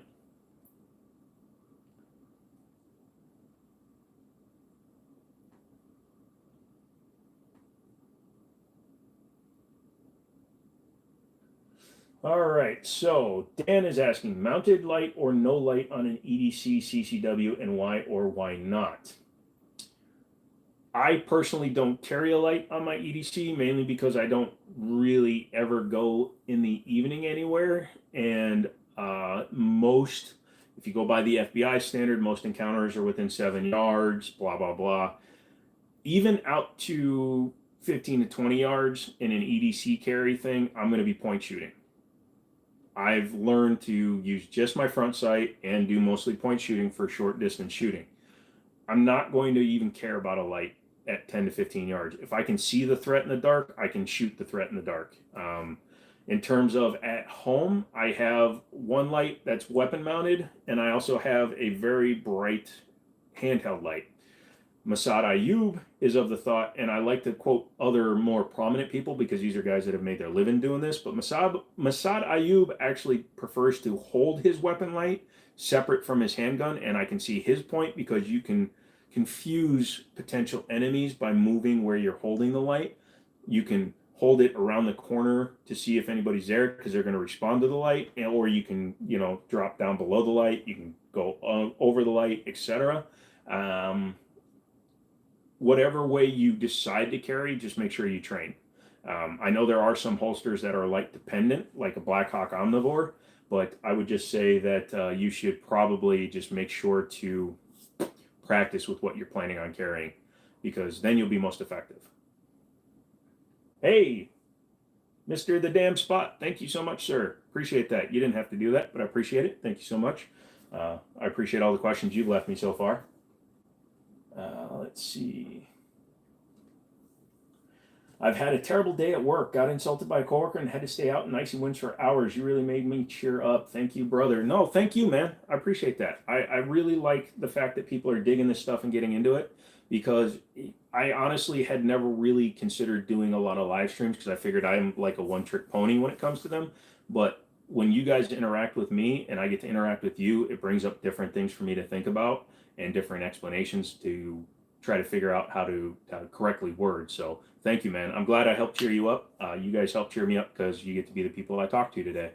I'm a very insular person. I love talking to people.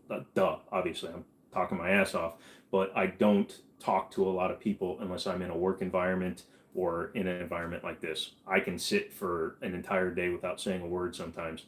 And yeah, you guys brighten up my week. So you guys deserve just as many kudos as I do.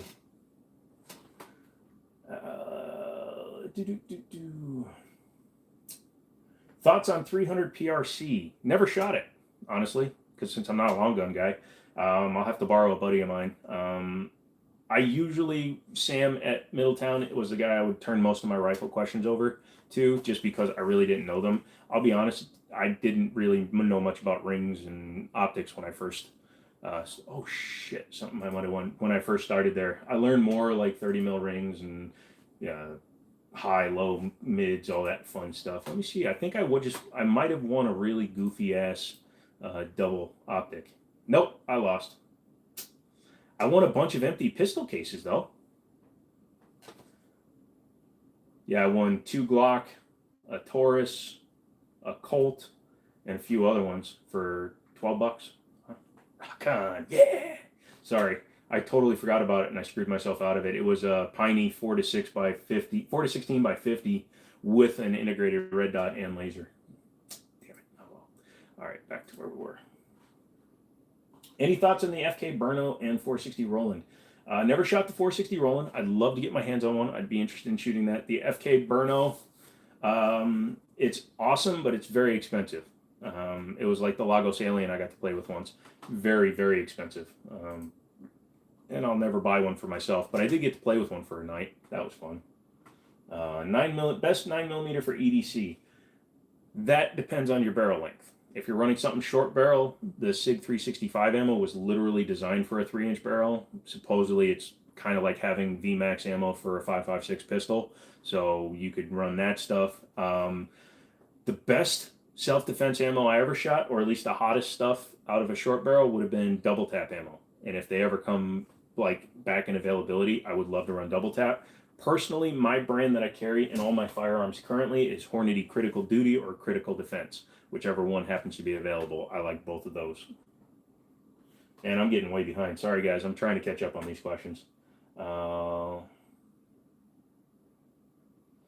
Dan, I heard the same handheld light point made by Mike Glover, so it makes sense. It really does. I mean, your light, it's just like in all those war movies when a sniper is shooting at somebody and you see the glint off of his optic, you're giving yourself away, so you might as well be able to screw with somebody by moving your light around. Thought on quick draws, like the tubers timing themselves with .2 and stuff. It does translate into real world usage because you train yourself to properly manipulate the gun. However, until you are drawing a firearm under like somebody shooting at you pressure or somebody running at you with a knife pressure, you never know how well you're going to do it. But yes, for competition shooters like PewView, he's amazing. He can pull and hip shoot 50 yards, no problem, because he's trained himself to do it. If you train yourself, great, it could work great for you. But if you're not going to do it every time you draw, it's more of a novelty. X-Snatch, are any of the CZ compare videos coming? Which ones? Because I sold Ryan my Shadow 2, I still have my PO1, but I sold my other ones. Yeah. Michael, you may have answered your question. Your internet keeps crapping out. Okay. DB, I don't really see the exact need for that kind of draw. I'd rather be slow, steady, no sudden moves to get attention. Shitty work day, yeah, had to fire, got it. Oh, that sucks, DB. Yeah, I still got a few rounds of double tap laying around. Their 9mm goes like 1,400 feet per second. It was pretty cool.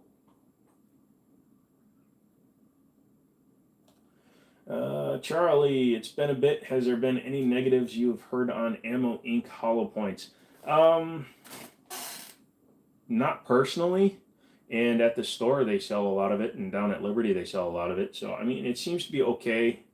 I have had some experiences with shooting it where you can audibly hear the rounds sound different sometimes. So their quality control still isn't up to the highest standard, because for those of you that don't shoot a lot, if you're shooting a certain grain of ammo, let's say 147 grain, and one round sounds pop and the other round sounds poof, then you have a loading problem or a primer problem, and you don't want that in your everyday carry ammo. You really don't want it in your range ammo either, but I have had several instances when I was shooting Ammo Inc. ammo, and I would hear a very distinct difference in the sound of the round when it was cooking off in the gun. Well, not cooking off, firing in the gun, which could equate to a really bad time, because what if the round was so duddy that it gave you a squib load, and then you fire another round behind it, and then you wind up with a gun that's full of rounds that don't end. You were talking more EDC real world draw. Hey, Josh. No problem, Josh. Yeah, when I go to the range, I practice, because for those of you that don't know, again, this is people that don't come into the stores where I work or have known me personally. I literally pocket carry. I inside the waistband carry when I'm out in public, but when I'm at the store or I'm at the range, I literally have the clips on my holsters. I bend them extra so that they'll actually grab the lip of my pants pocket, and I literally will pocket carry a 1911, a full 5-inch, my double stack 1911. I pocket carry it because I find it's easier for me to draw out of my pocket because of my height and my size and my leg size and my big fat gut. I'm a big fat man. But yeah, so yeah, it real world draw. I would rather be, like you said, DB, slow and consistent, because slow is fast when it comes to doing anything. Well, steady is fast.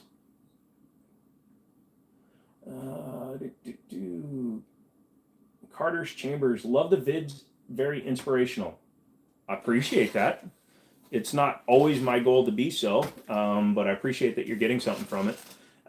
When I do all my videos, except for the shorts, when I do all the videos when I take apart a gun in front of you, and I show you how hard it is to take it apart, or I bitch about non-captive guide rods, or anything like that, I'm doing that from the aspect as if I was buying the gun or if I was going to be routinely using it. There are some guns I hate because they're so complicated, whereas literally my 1911 is sitting here. It was 5 parts to take it apart, and it's ready to be cleaned. But a PK 380 from Walther, their springs suck.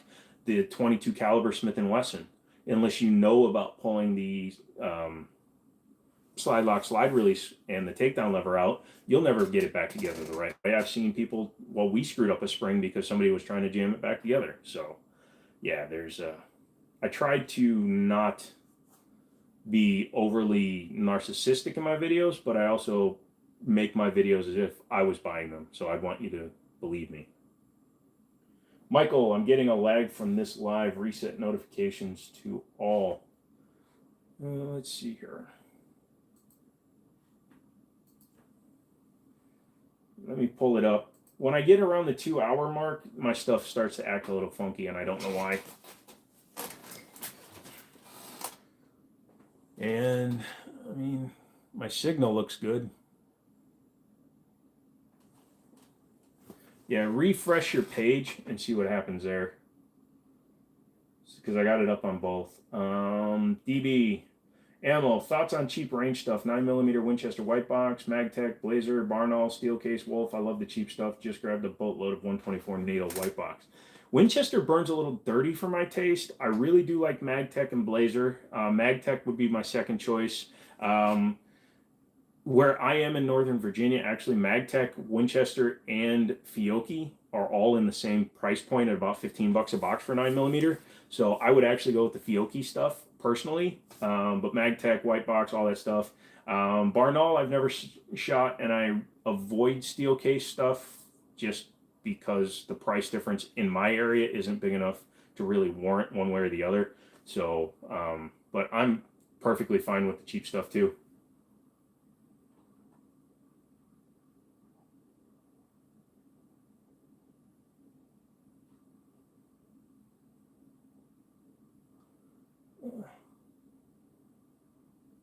Oh, sorry, man. I'm sorry. I misread that, Michael. My bad. Sorry. Hector asks, thoughts on high point handguns? I've had 3. They've all run, but they're very boring. I had the JXP-10, I had the CM380, and the CM9. I think it was the CM380. Is that what it's called? The 380, and I had the 9mm, not the heat cannon. They all ran fine. They were all just kind of what they are. They did what they do, and I was fine with them. I don't know if I would ever carry one like for self-defense, but if you want to throw one like out in the garage, great. Throw one in the boat, great.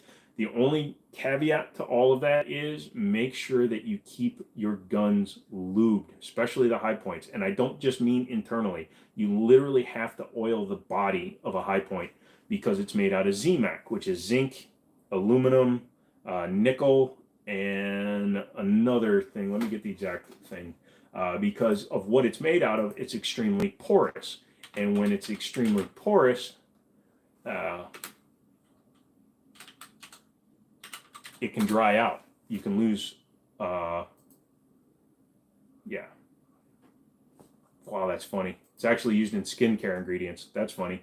But you can lose your elasticity of the metal. It actually becomes very brittle. See makeup for guns.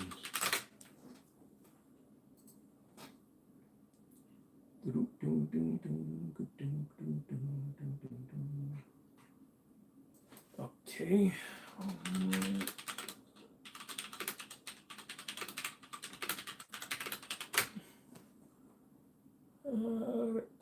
Zamac 3. Z-A-M-A-K. Right, Zamac -3. I see your questions. I'm coming. So.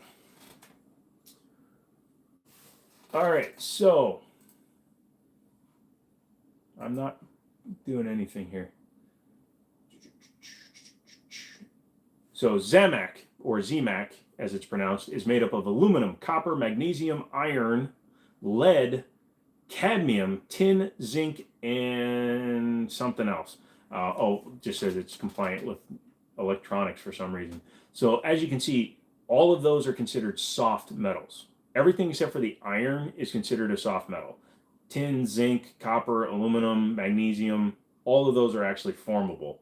Magnesium is pretty tough, but it's not as tough as like titanium. So those are all very porous and very soft metals. So when your gun is made up of that, it can break easily.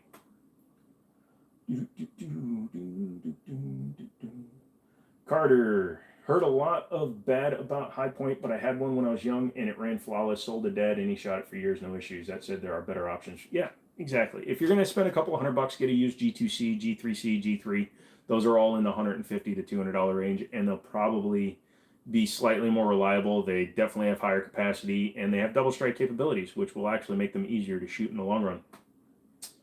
DB, been having shit luck with MagTech. I used to like it. Blazer or Wolf are your go-tos. What's been happening with your MagTechs? Are they just not loaded right, or is it just like bullets aren't being properly crimped in, or is it just like primers? What's going on with the MagTech? Probably should scroll down and read the rest of it. That damn spot. Are you at all into watches, specifically proper watches such as Deep Blue Auto Divers with tritium? Hold on one second. Keep talking amongst yourselves. I'll be right back. I got something to show you. It's fine. We're good. Hold on, I'm coming. I'm coming. I don't have them all here today. God damn it. I'm coming. Shit. They're all in my office. I know you can hear me.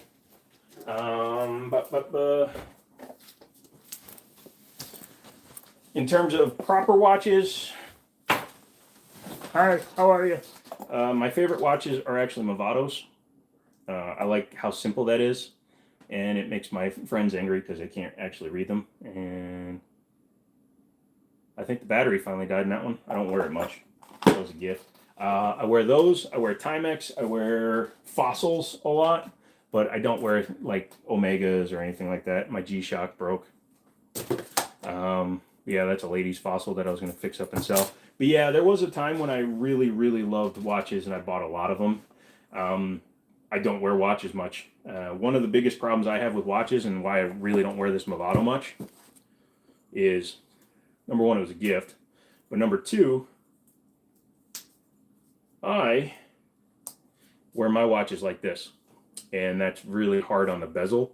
The glass is sapphire crystal, so that doesn't chip. But when I wear my watches like this, it tends to cause an issue with chipping on the bezel. In fact, the bezel on this guy is a little bit chipped up. You can see a lot of chips in there. And this was a gift, so I don't like chipping it up. And when I'm typing and stuff, my hand goes down. We'll wear it for the rest of the video just because I like it. But you can see that when I set my arm down, it goes right onto the face.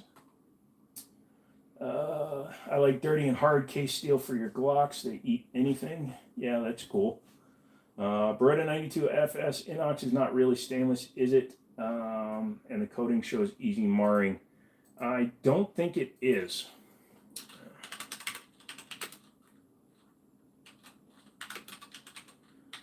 I believe. Let's see. I love how they say it's impressively, or absolutely safe with impressive firepower. Let's see. It says the slide barrel and internal parts are all stainless, while the frame is an alloy and it's anodized to match the color. So it's an aluminum frame with a stainless slide.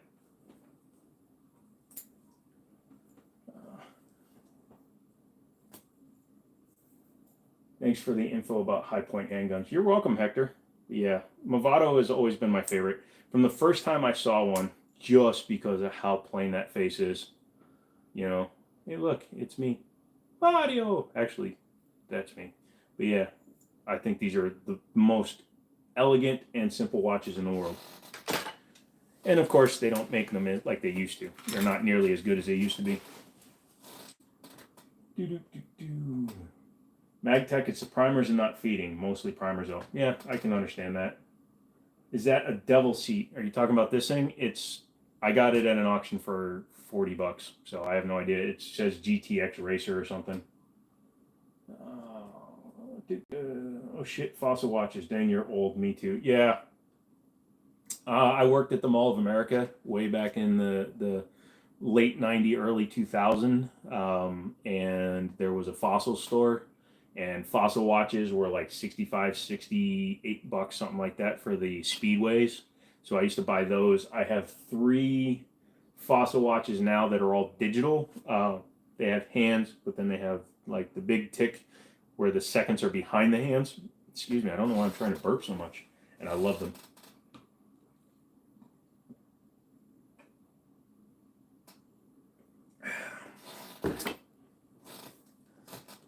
Like chips, Cool Ranch, sour cream, and onion. You are a very eclectic and weird person. You didn't answer my question yet either. What'd you do with your money from your Galant?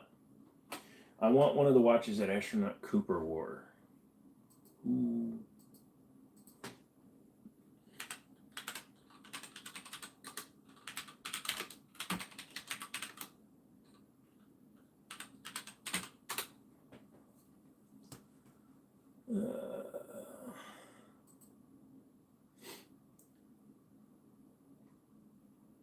According to this, the other watch that Cooper wore was the Omega Speedmaster chronograph. It was chosen by NASA for the U.S. space program after a series of rigorous tests, and it demonstrated its high level of reliability. So he wore an Omega.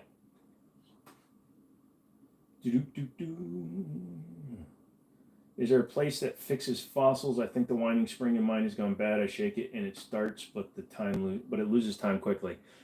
Not 100% sure, Charlie. Probably in the Apple Blossom Mall. I think there's a couple of watch places, but I don't know who would actually repair it, and I don't know if it's really worth repairing a fossil because you're probably going to pay like $100 to fix a $50 watch.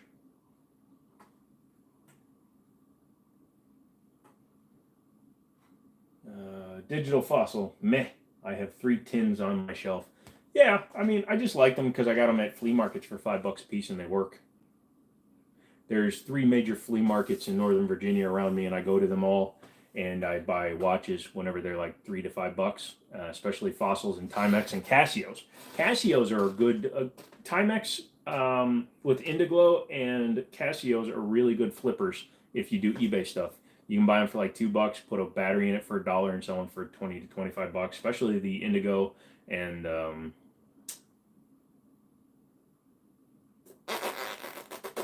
Iron Man's. I think I can't remember all of a sudden. Your ideas make us better. Here's one for you. I'm going to close the window. Boom.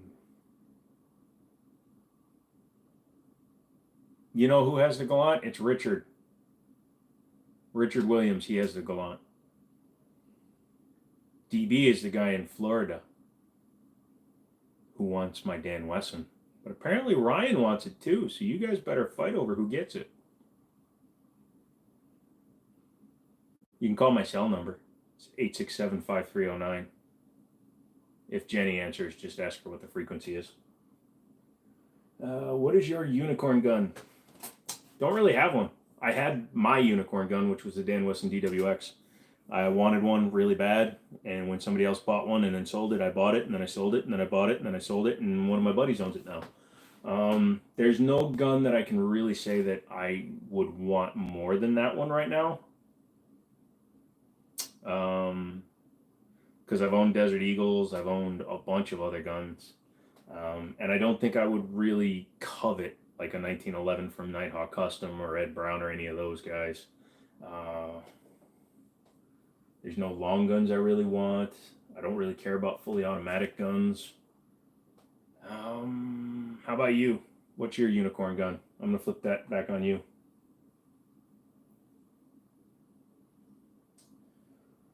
DB, you scored the OG Timex for $11 for two. That's a good deal. I can get behind that. I do that every now and then. I love, like I said, I love going to flea markets because flea markets, it's always people that either buy estates, buy storage lockers, things like that, and then they'll just throw all these watches in boxes, and then you can get a good deal on one. This one was a Christmas present, though, the Movado, so I cherish it as much as I can. But now I got to put a battery in it. And to do that, I'm going to have to drive to the Movado store, which is in Leesburg, which is about an hour away from me because I don't feel like doing it myself.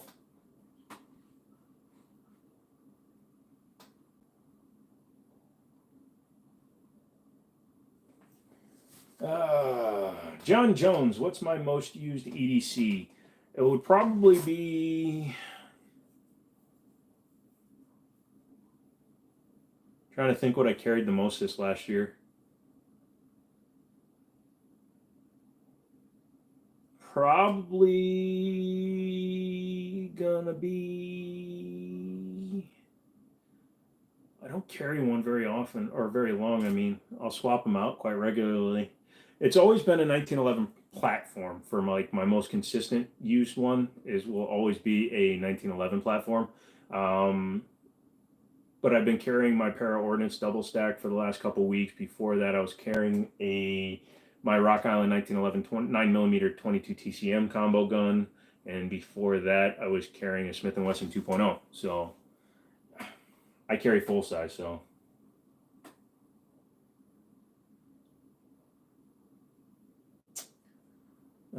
Haywood, yes, you can ask me anything. Keep it civil-ish. Don't be overly gross-ish, but yes, you can ask me anything. Hector, is it a good idea to keep a hunting knife or any knife with a long blade as a secondary choice besides handgun, rifle, shotgun for home defense?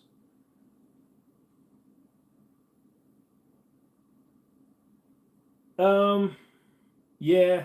I mean, it wouldn't hurt. Now, if you trust your handgun, you shouldn't need to have a knife for a backup, and you should be able to get to a knife for a backup using your EDC. Now, if you keep it like near your bed and things like that, personally, with my nerve damage, I've actually stabbed myself with two knives. I've never shot myself, so I actually trust myself with guns more than I trust myself with knives. But it wouldn't hurt having your knife by your bedside. A lot of guys will take their EDC stuff like their gun that they're going to have by their bed and their knife, and they'll set them both on the nightstand next to them. That's up to you, but it just overcomplicates it if you do get a bump in the night situation. Okay, so you got to grab your gun and your knife. Now all of a sudden you're walking around with a loaded gun and a knife. You're having to clear rooms, you're having to open doors, you're having to walk around, you're having to do all this stuff. And what happens when this slips and you cut yourself? So just trust your EDC. If you're not willing to trust your gun, just keep the knife. And have the gun as the backup, not the knife.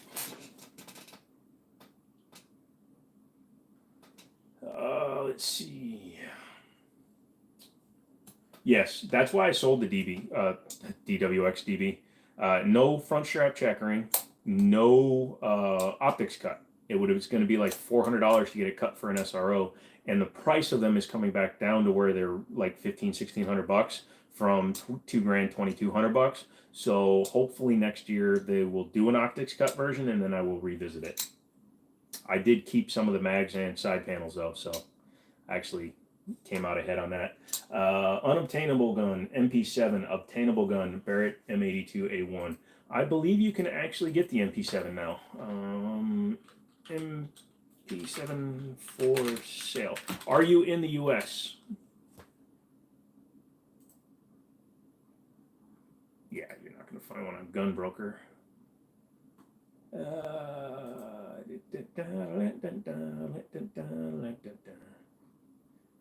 Buy Guns USA. There's no way it's $1,400. It's $1,400. I'll buy one right now.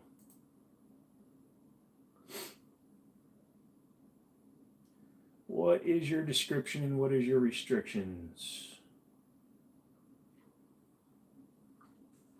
All right, let's add it to the cart and see if I can buy it right now.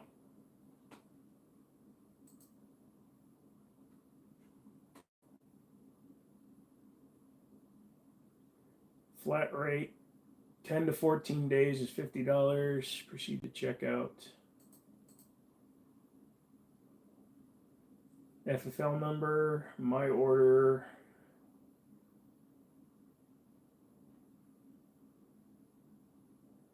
Oh, there's where it's going to be. Yeah, I don't know if that's real or not. Can't be for $1,400. Hold on.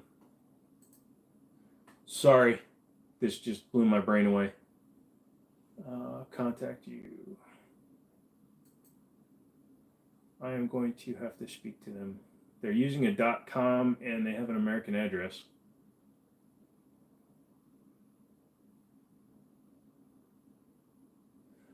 Sorry.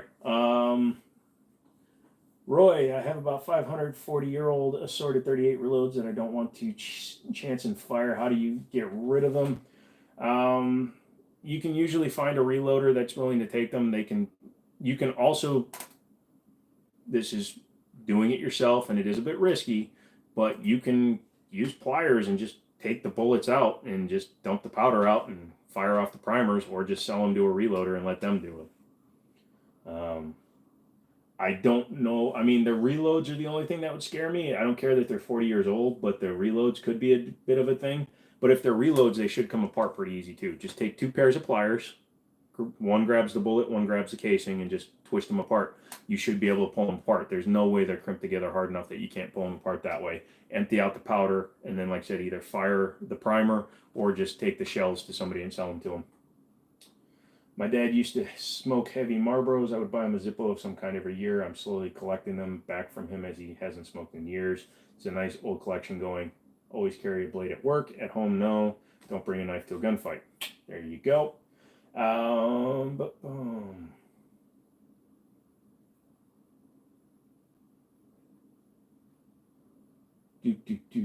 Cool thing about Zippos is no matter how old they are, they have a lifetime guarantee. So if they're not working, you just send them right in. They fix them for free. What if you have a carry gun, pocket gun, truck gun, and nightstand gun? Well, I mean, it kind of explains everyone for themselves. I'd be fine that way. Yeah, scam site, absolutely. I'm not giving them any information.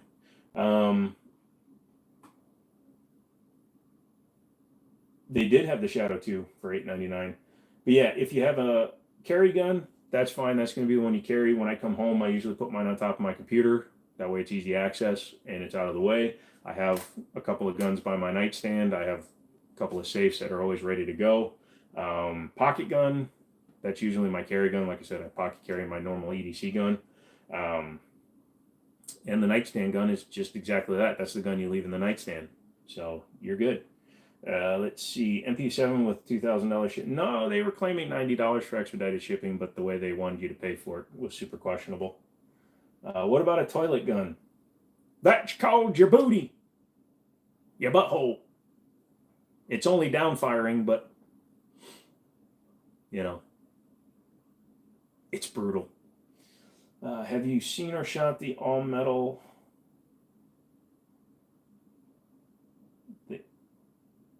Hold on a second. The Emox? No. The fact that I didn't know how to pronounce it right means I've never seen it. So Emox metal X-Fire.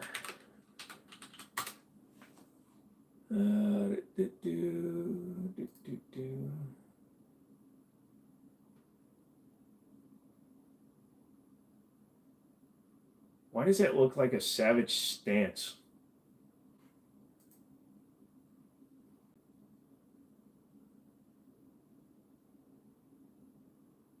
Looks like they're trying to copy the Shadow's grip frame. But the screws are in a 1911 position. It's internal hammer fired, isn't it? I want to see it without the top on. I want to see it without the top on. I want to see when disassembled.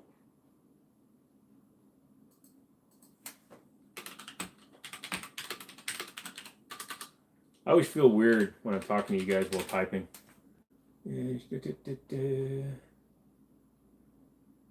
See, that doesn't tell me.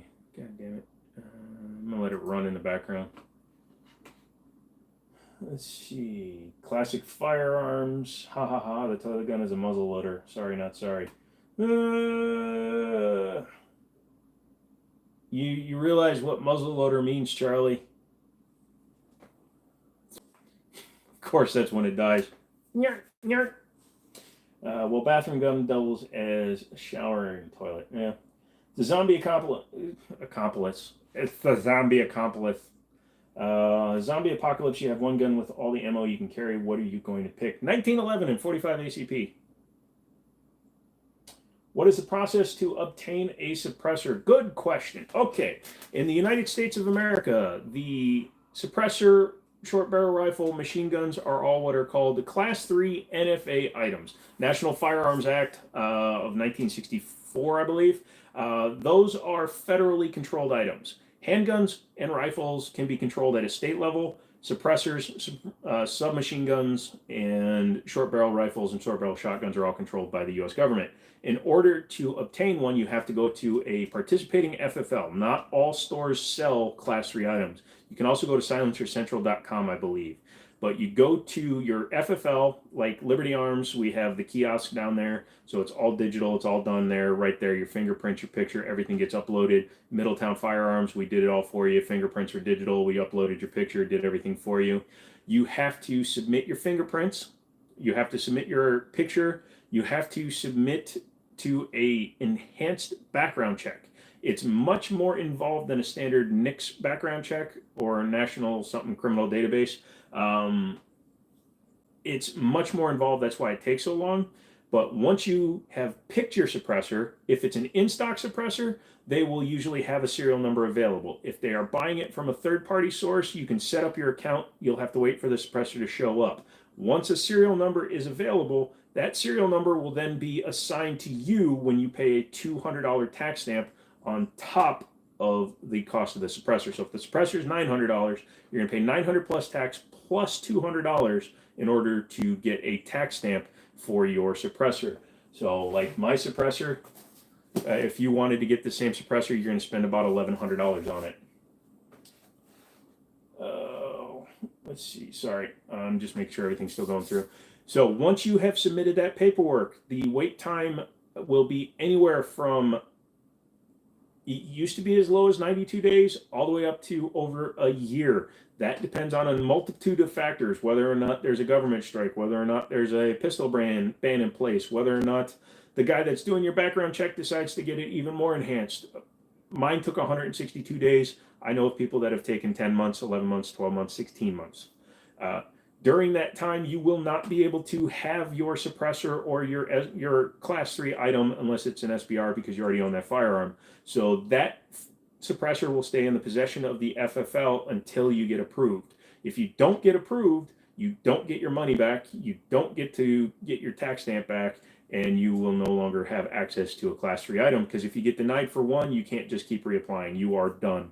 That is a federal issue. You either got a federal offense in another state that you did not remember or tell anybody about, or you are just trying to hide something. Once it comes back, you will then fill out a 4473 at the time of pickup. Now, you did basically a 4473 when you're buying the suppressor, but you're going to do another one on the day you pick it up so that the gun store and the government have a date of pickup with your current name, address, and things. Because again, it could take up to a year. What if you move? So the new documents will be held by the store. They will not be run again, obviously, because you already got your approval, but they will be held by the store. And then you will take your suppressor home. They will give you a copy of your approval letter. They will email it to you. They will email it to the store that is holding your suppressor. They should give you a copy, but if not, print off a copy. I keep 3 copies of mine for each individual item. I only have 1 right now, but for each individual item, I'll have a folder. But I keep 1 in my car, I keep 1 with the firearm, and I keep 1 at home. That way I have multiple copies. You must have that document with you at all times to prove that you are the rightful owner and possessor of the suppressor. Trusts are another whole different thing we can get into if you want to, but that is the process for getting the suppressor. Let's see, the toilet gun is a muzzle loader, blah, blah, blah. Yeah, I'm watching the thing on there. Any experience with the X-TAR 9 carbine pistol? I've shot one. It ran okay. For the money, it's fine, especially if you just want to get into one on a budget. It's not really an AR platform. It's kind of more like a Scorpion-ish, but they shoot fine. Let's see. Yeah. Walking Dead had a full auto semi-Colt revolver, never needed a reload. Yeah, that's cool. What is the process for a perfect PB&J sandwich? Well, that is not very complicated at all. Number 1, you have to use Jif. If you use Skippy, you've gone wrong. Use Jif. You also want to use jam, not jelly, because if you use jelly, it's going to be runny. You have a chance of squishing out. You get jelly all over your shirt. Number 3 is you have to use Wonder Bread. Wonder Bread has the right consistency of a yeast taste as well as the right taste of the bread itself to compensate for the peanut butter and the jelly. Also, the pores in Wonder Bread absorb the jam, so that it doesn't go anywhere.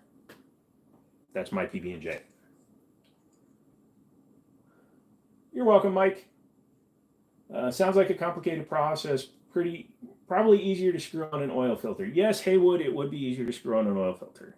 However, if a police officer sees you screwing an oil filter onto your gun, shit happens afterwards. That isn't fun. Let's see. You have visitation rights at FFL and can shoot it while in their possession. As long as they're willing to take it to the firing range, yes. If they have a range. Now, if a representative from the store has a copy of the store's FFL and is willing to take it to a range, yes, because they are technically the possessor of it at the time. Not every FFL is going to be willing to do that unless you're buddies. Middletown, we owned a gun range, so while I was waiting for mine to get done, I could take it down to the range and shoot it. Do you recommend putting the suppressor in a trust just in case if anything happened to the owner? I've heard mixed things on what can happen to the suppressor if the owner passes. Yes, I would recommend a trust. There are different ways you can go about the trust. So you can have a standard trust. There's standard NFA trust. It's going to range anywhere from $100 to $200 depending on who does it. If you go to Middletown, it's $100. I think Silent Co is like $75. A standard trust is more difficult, but it allows everybody on that trust to use any item in that trust. So if you have 3 suppressors, all 3 suppressors are accessible by any persons in that trust, even after you die. However, that also gives them control of those items should you die. So you have to decide whether you want them to have control over everything or just 1 or 2 items. Silencer Code does what are called single shot trusts. So for each gun or item or whatever, short barrel rifle, suppressor, etc., you can just put 1 trust on that firearm that an individual that you choose or individuals you choose can be on. It also makes it easier because then you don't have to go through and have them do full background checks for every item you have, just the one that you want to put them on. You can also put non-NFA items into any trust. You would just need to have it notarized after you've added the items to the trust, such as your house, your car, your boat, your cousin's gold bag of bullion in the backyard, whatever you want to add to the trust, you can. But again, if you die or if you get committed of a felony and you are no longer able to access the items in the trust, you are going to lose your rights to that. So it's a double-edged sword. Make sure you trust the person that you're going to trust with your trust, because trust is where the trust is. I'm going to look that way now. Dan, I'd argue Martin potato bread is an acceptable substitute for Wonder in a pinch, also for consumption later. Remember to put peanut butter on both sides so the jam doesn't make the bread soggy. That's actually a good point with the thing, but potato bread, I've never tried that with peanut butter and jelly. I'm already allergic to I'm allergic to peanuts, so I don't know. Depends on the cop. Yeah. Sorry, yeah, your FFL has a range. Exactly. If the FFL has a range and they're willing to provide somebody to be there while you're shooting, absolutely. Liberty, like down in Harrisonburg, they don't have their own range, and the closest range to us down there is 33 miles away. We're not taking a suppressor 33 miles just so you can visit it. Charlie, since we are on trust, if I get another NFA item and want to add it to an existing trust, do you need all parties for signatures in the addendum? No, because I didn't have them when I did your other trust. You just need to name them within the item on the trust. Again, as long as they stay as beneficiaries, they don't need to. If they want to be an active member of the trust, then yes. Peter Pan peanut butter strawberry preserves on a dark German wheat bread. Okay, number one, your sandwich sounds like it's something that Severus Snape would eat. The proper peanut butter to J ratio is 2-to-1. 2 pounds of peanut butter for every ounce of jelly. Most RCO boys, yeah, well, that's cool. That's good to know, Stroud. How you know about your backyard bullying? I'm Asian. That's all you need to know. Although if I was a smart man, I would have bought the Bitcoin I meant to buy when it was 6 cents a coin. I was selling cars and I was going to buy $1,000 worth at 6 cents. Remember when a guy paid for a pizza with like 1,000 Bitcoin? Yeah, 6 cents a coin.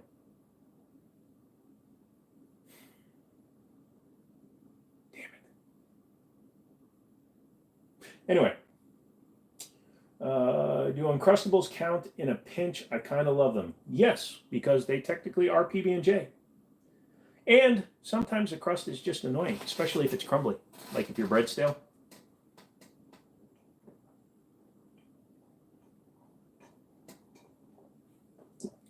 Shit, I'm out of ammo.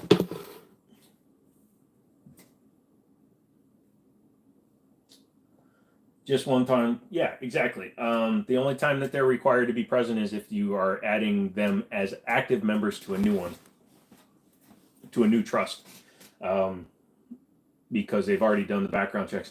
Although in the state of Virginia, man, the rules are stupid. I believe they changed them again. NFA trust in VA requires all parties to submit.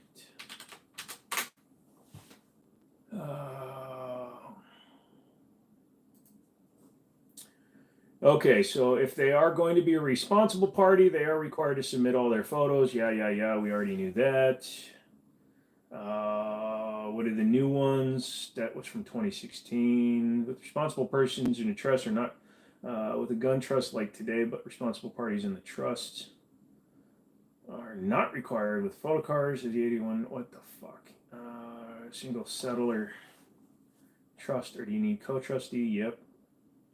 We have amendments on hand that we can supply with every NFA gun trust you can use to change beneficiaries, add, remove co-trustees, etc. You are able to amend the trust at any time. Keep your original amendments with the trust to ensure that your trusts are up to date. Only the co-trustees are allowed to use it. Yep. Oh, sorry, I'm going cross-eyed from reading this stuff. Yeah, like I said, unless they're an active, responsible party, because they didn't have to submit when you got your original trust, remember?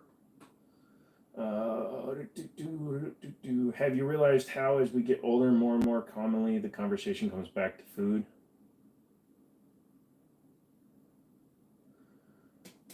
Yeah.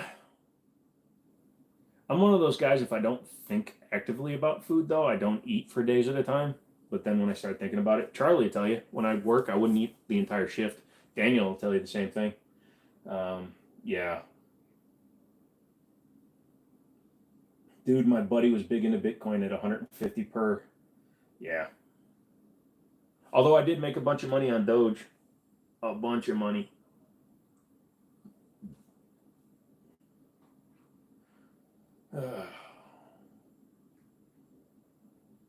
Yeah, I was buying it when it was 0.006 a Dogecoin, and I sold it when it was 74.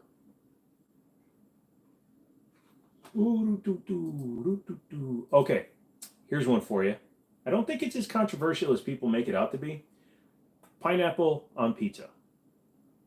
I like it because it makes it spicy for me because I'm allergic to pineapples. Actually, when you cook pineapples, it kills a lot of the pectin in it, so it doesn't affect me as much. But yeah, for some reason, when I eat it, it's always spicy.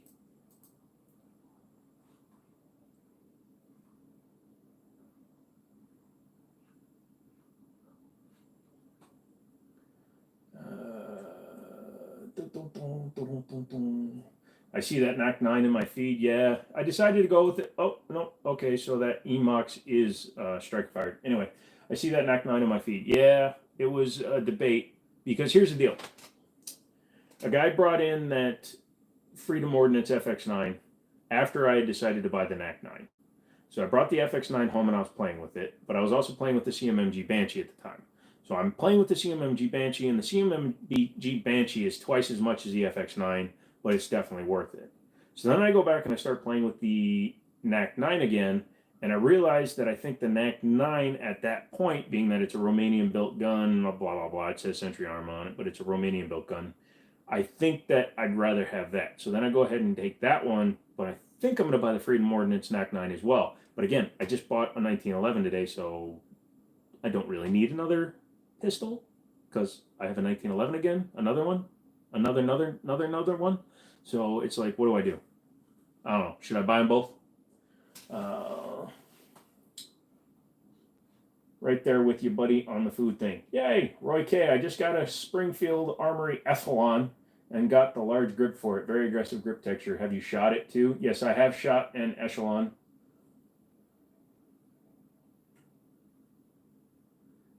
I really do like them. I like the mounting system for the optics. I like the feel in the hand. I like that it's a chassis system. I think it's better ergos than the 320. I think it's a better shooting gun, personally. Although I love my Legion, I think it's a better shooting gun. Dave, any reason why the shell casings have black residue when ejection happens? I was trying new slide and barrel. The casings, where on the casing? Are you talking about along the side of the casing, top of the casing? Because that would be a little bit weird because it would have to be catching on something to give it a black line, unless the casings aren't seating fully and when the round is firing, some powder is coming up over the edge.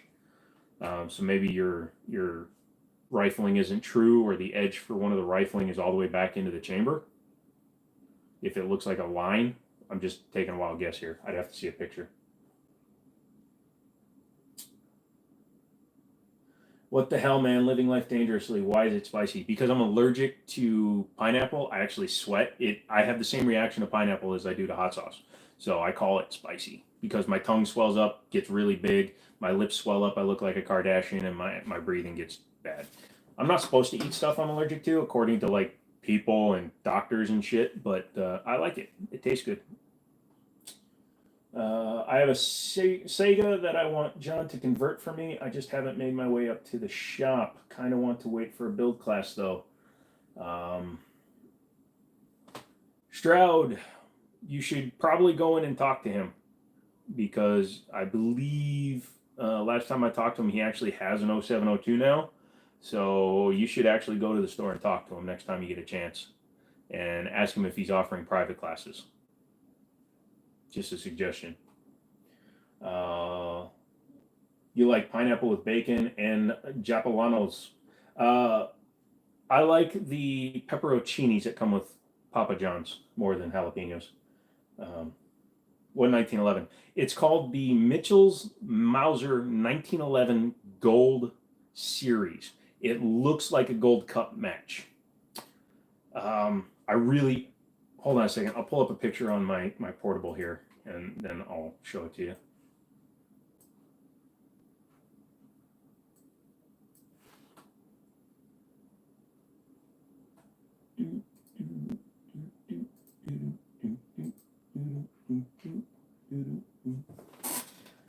Because I'm pretty sure I can show you this. Oh no, my gun is on it.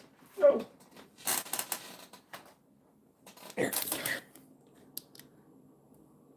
So that is the Mitchell's. It's basically a Gold Cup imitation, but with a few additionals, like it's flat topped. this is a screen, it's not a tablet. But as you can see, it's flat topped on the top, and then the dust cover is actually squared off. Pretty interesting. Sorry, I don't want to run the risk of picking up the slide because the gun is fully disassembled, so I could theoretically just pick it up, but I just don't want to get in trouble. So please forgive me for not picking it up. Because if I get banned from live streaming, then, you know, nobody will be happy. Would you fucking stop? There you go. No, you're fine. You're fine. There you go. No, stop. Why are you sticking out all of a sudden? There you go. Nope. There you go. Okay, great. Now you're in the way. I'm so organized. What's a good stainless 1911 9mm under $500? Unless you find something used. But even that is probably not one I would recommend. 1911s are not somewhere where budget should really be like your best. Whoa. Should not be where you're concerned with a 1911. You should be concerned with spending some money up front so you don't have to spend money later. Sorry, I just had a massive drop in quality here. There we go. Echelon feels good, but screw Springfield. Yeah, I agree. Allergic to bromelain.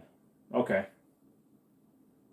The bottom half of the casing, middle to the primer with full diameter. So it's all the way around? If it's putting a black line all the way around, it seems, is it a powder residue or is it, I'm trying to figure it out. Because it sounds like the casing is, or the chamber is oversized for the casing. Like it's enough to make a seal, but it's like 1/1000ths too small. So that's where the pressure is actually being contained, which is not a good thing. No touchy on live. Exactly. That's why I can show pictures. And if it was sitting across the room right now, I could turn and show it to you. But it's literally sitting in front of me and I can't pick it up. Look blocky. I like. Yes, it's very squared off because the dust cover is square on it because it's designed for the Seymour sight. I can pick up the sight because a sight is just an optic.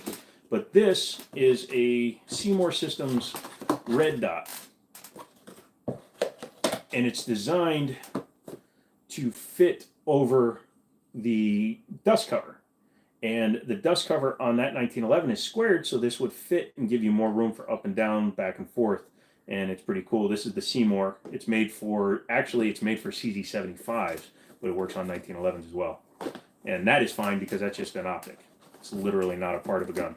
You can put that on whatever you want. You can put that on a stick if you had a square stick. Yeah, it was chopping up probably because I moved you. A lot of chicken wire when we rebuilt the house, the basement, so. Focus. Okay, that's what you're allergic to in pineapple, bromelain. Thank you. I wasn't 100% sure because I know that pectin is actually in soft skin fruit, but yeah, the bromelain in it, okay, it just destroys the shit out of me.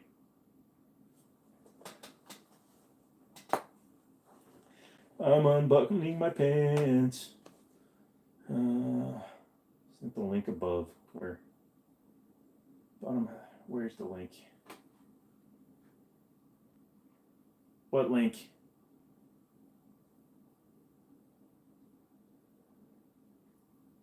I missed the link, Dave. I don't see the link.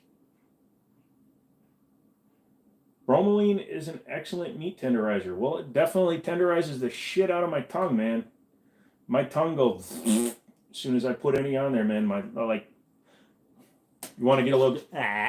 Oh, you can't really see it because I haven't eaten much salty, but I have a geographical tongue, so allergens attack it a lot more.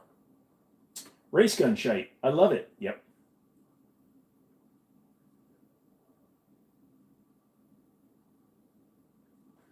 Charlie, could there be a micro gap between the case and primer if it is full diameter? Yeah, but he says it's midway up the case, not midway at the back of the primer.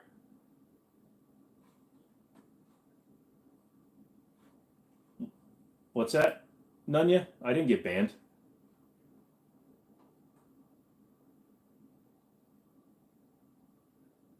Am I still alive? Yeah, I'm still alive.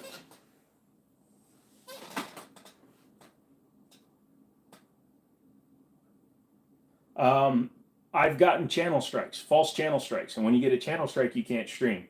And I'm not going to run the risk. And I'm pretty sure that showing a gun or manipulating a firearm on stream is actually a really bad thing. I don't know if you can get terminated immediately, but I know that showing a gun will get me in major trouble.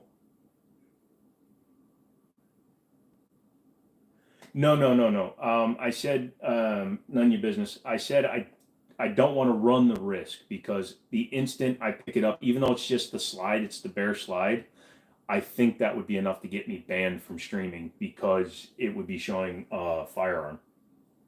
Let's have an AK collection video. I know you love handguns, but let's see. I've only got 2 AKs. One is the NAC-9 and one is just a Century Arms Vishka. I only own them because I didn't own one. So there's your collection. I don't own that many ARs either. I just own a few. So it's like certain platforms I don't go out of my way to own a lot. Different calibers I'll own. Like I've got the AK-40 or AR-47 from Diamondback. So it's the AK-47 chambered AR-15 in 7.62. So I have one of those. Oh my God, that moron did not just turn around to reassemble the gun. Wow. You're good. Thank you. Your girl likes when you eat pineapple. My girl likes it when I eat asparagus. It's a little gross.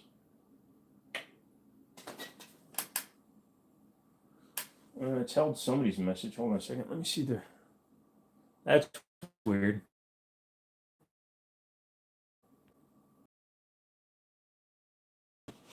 Yeah, why not? I don't care. Who's another moderator that handled that? Who's a moderator on this channel? If I made you a moderator, please let me know. Yeah, well, when I went to approve it, it said another moderator's already handled it.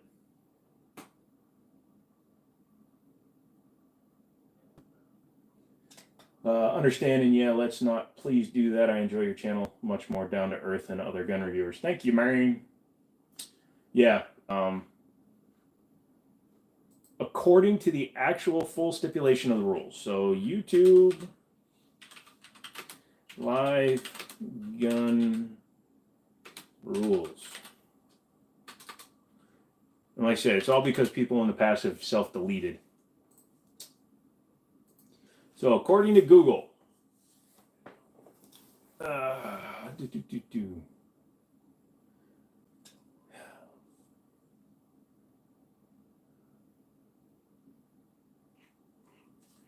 Okay, that was way too quick. It just says that you cannot allow, YouTube does not allow live streams that show somebody holding, handling, or transporting a firearm. So technically, I think I could hold parts, but it also says, like for videos just in general, I can't sell firearms or certain firearms accessories through direct sales, which means private sales. I can't sell my guns directly to you using YouTube because that's illegal. Accessories that enable an automatic, enable a firearm to simulate automatic fires. Accessories, when I get my full streaming setup going, I'll be able to just put them on screen. Accessories that convert a firearm to automatic fire, high capacity magazines or belts carrying more than 30 rounds. That is still in practice. So if you see somebody with a Glock Happy stick, they have to not show them inserting it because they carry 33 rounds. You cannot provide instructions on manufacturing firearms, ammunition, high capacity magazines, homemade silencers, suppressors, accessories that enable an automatic fire, or accessories that convert a firearm to automatic fire, which is what CSR Firearms got in trouble for because he was showing you how to take his auto key card and turn your gun into an automatic weapon.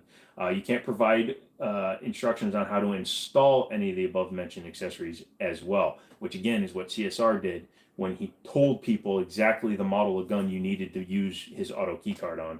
So yeah, the AR-47 is freaking nasty. Yeah, they are.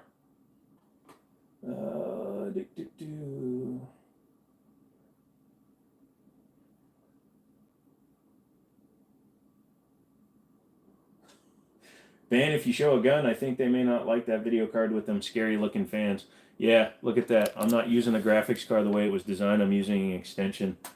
Oh, and I have circuitry, and I have what turned out to be an inadvertent AK underfolder in circuits on my forearm.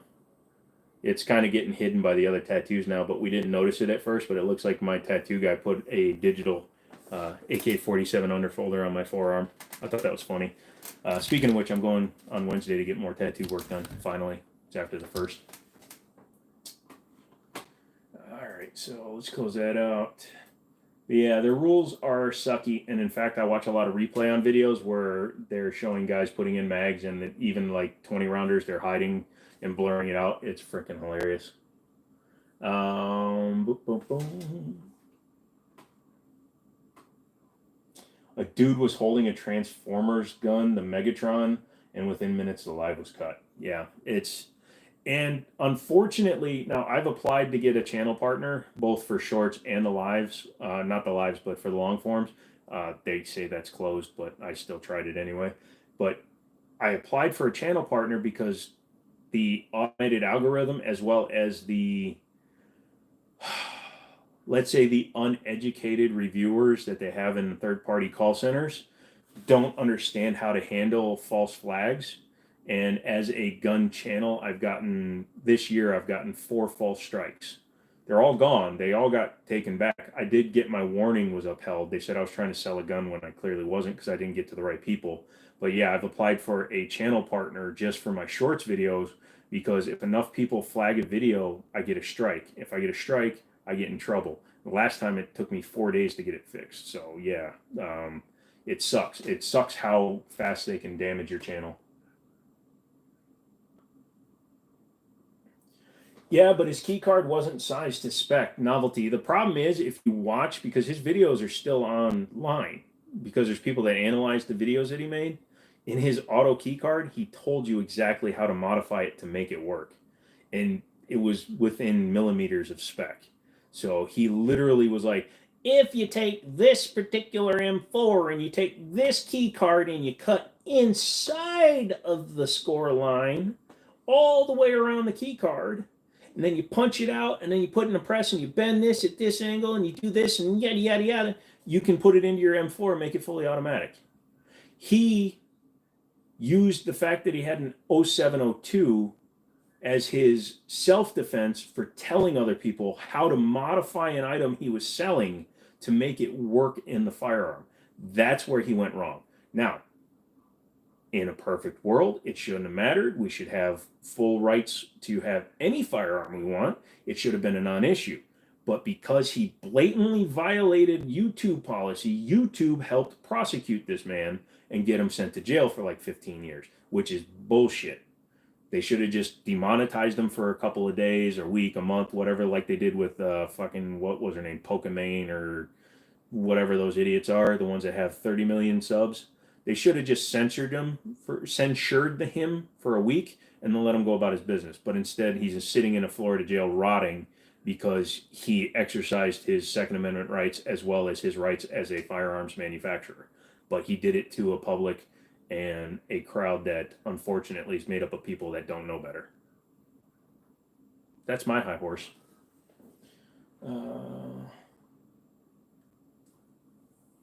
Did I just get a warning? Did I just see a warning? Did I just get in trouble? Haven't had a tattoo all year. You're doing good saving money. It is the 5th, so congratulations. Did you get pre-bent tubing for your loop, or do you do bends myself? I do my bends myself. This is actually soft tubing because I ran out of hardline tubing. I have hardline tubing to replace it, but I haven't yet. But yeah, I do my own bends. I try to only do one bend per part. However, that's got 2 bends in it, but you can see if you saw it from the top down, it's not 100% squared up. I have to redo those because those were scrap pieces that I made work. That's why it also has this filter up here, because I ran out and I was short, so I cut it and put a filter in between it. The ATF couldn't even get it to work. Nah, BS. I mean, he did. Maybe he had an example that was different, but in his own video, he showed it actually functioning because his defense was because he was an 0702, he could do it. Again, I agree. It shouldn't. Yeah. Again, I agree. It shouldn't have been an issue. He should have been fine. But basically he was like a 2-year-old standing in front of mommy, and mommy's going, "Don't do it," and he's doing it. You know what I mean? So he's pushing the button that he was told not to push. Again, it should have been a non-issue. He should be able to do whatever he wants. We should all be able to do whatever we want. Look at that. You see that bump right there? It's where my dog bit me. I think a piece of her tooth is actually stuck in my hand. God damn it.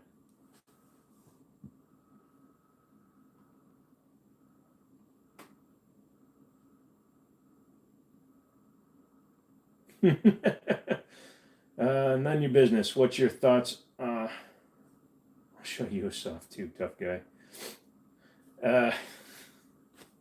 What's your thoughts on Dodge? Sorry, trying to change subject since YouTube's a ban and prosecute. Obviously, since right now upstairs there are 3 Dodges, all with Hemis. I like them. Although, holy crap, did you see what the base price of the 2024 Durango RT all-wheel drive is? $58,000 for the base RT all-wheel drive. Now it is a loaded car or truck all the way from the get-go, but still 58 grand. I paid 18 for mine, so I'm happy. I thought I overpaid, but holy crap.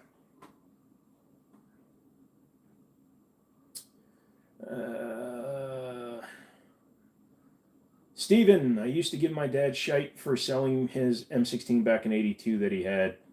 Yeah, that is quite a bit of money right now. Fully transferable. There's a shop up in West Virginia or Maryland. It's one of those two. They own shops in 2 states. They actually have a fully transferable M16 right now, or a 3-burst one. And let's just say it's not cheap.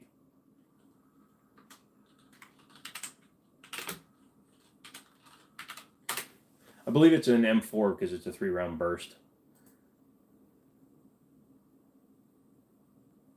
No. I bit her tail, not her back. All right. Here's one of my favorite sites. I'm not going to tell you what it is, but let's look at some pricing. 1928 Thompson, upgraded and tested, excellent condition, fully automatic, $27,000. Guys, see, I don't think I could show you these. Let's see.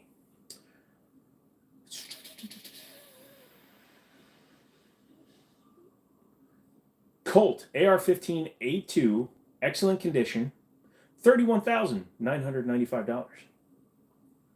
I'm giving you all this knowledge. SP1 with scope, $31,000. Colt M16A1 rifle, excellent condition, $43,000. Let's see. Fully automatic Uzi, $21,000. So those have doubled in price recently. MP5. I actually had a cop down in Harrisonburg come in and asking me if I can get him an MP5 because we were class 3, and I said, yeah, no problem. He's like, okay, how much are they? Like 5-6 grand? Nope.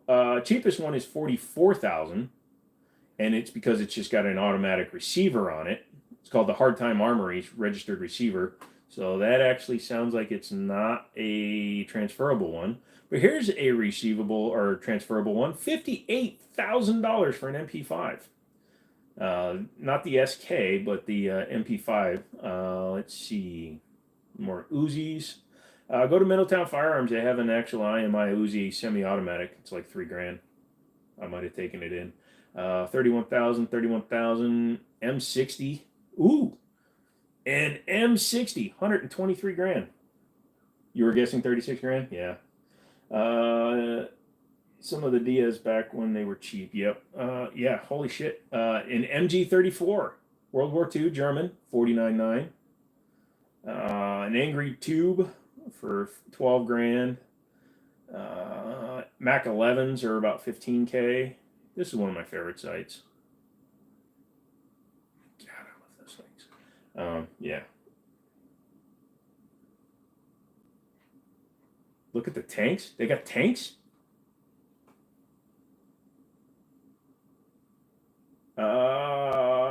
I think we might be looking at something else. Wait, hold on. Let me go home.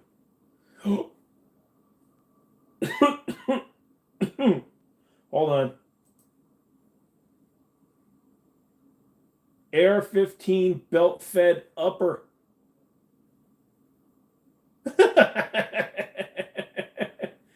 Oh, $6,000 for a belt-fed upper for an AR-15, and it comes with 500 links. That is so cool.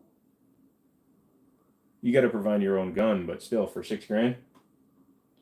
Sorry, I can't. I have a problem with this. We were going to get some Glock 18Cs for our store. I was willing to pay for them, but we wound up not getting them. And since I quit, I guess I feel better about it. But for $3,000, we could have gotten Glock 18Cs for the store.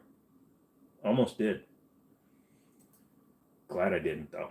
Ooh, incoming guns. What do they got incoming? They got a belt-fed machine gun Merrimont M60, two M60s, a Browning M1919. Ooh. MG42s with tripods, high standard M2 HB with U.S. Ordnance upgrade kit. Ooh, oof. I remember for Fight Light released those belt fed uppers when they were like $2,500. Yeah, well, $6,000. I mean, come on, if you're going to be spending $30,000 on the lower, what's $6,000 more, right? Oh, they're also getting in a stack of M16A1s that are U.S. government properties, not cut. Yeah, that's awesome. I can't tell you what the site is, but I'm pretty sure if you just Google full transferable guns, you'll be able to find it. Yeah, I can't give you a list of websites on a live. Again, violates policy because, that would be stupid. But if you just Google fully transferable M16, how you doing, Sean? Yeah, here's another site. Oh, this is a rabbit hole, and I don't think I could. Since it's on the computer, I could show these. Ooh, ho, ho, ha, 119 grand for a fully automatic Browning high power. You guys need to become members like right now. If all 160,000 of you became members for $1, I could buy a machine gun and we could have some fun with it. I'd even let a lucky one of you shoot it. My eye is twitching. Remember when that couple accidentally bought U.S. government containers that were full of M16s? No, I don't. That would have been hilarious, though. 35,000 for a cutaway? That's stupid. Sorry, I'm getting off track here. Ask me anything, man. Throw some stuff out there. I can tell you that if you are in the market for fully automatic guns, there are guns out there that are a much better purchase. They're just not as well known. You can still get fully automatic machine guns under 10 grand. Hello, YouTube.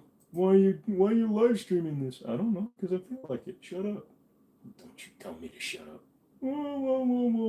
Yeah, like here's a Mac 11A1 with a Gemtech Viper suppressor on it for 16. Yeah. Yeah. Come on, kids. I'm starting to lose you. I need to talk about something more normal. All right, so let's see what's going on in the news. Do you guys like the news? How about that Epstein thing, huh? Japanese plane collided. Surf coach dies.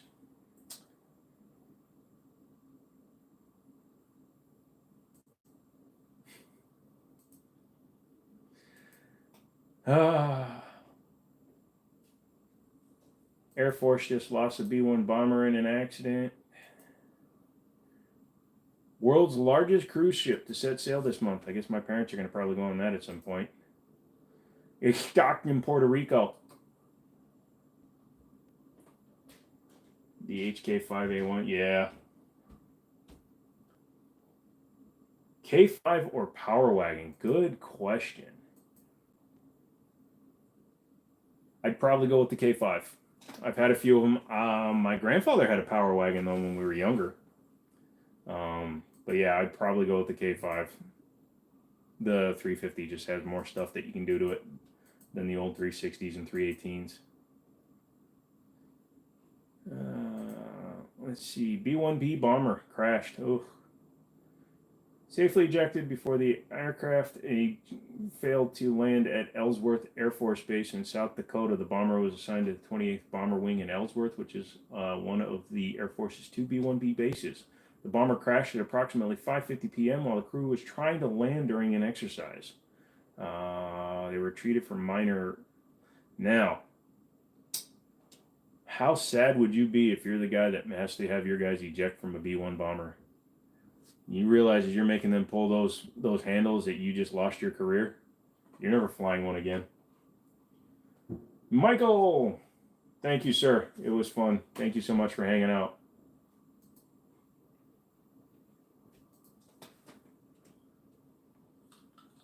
HK 5A 1 2.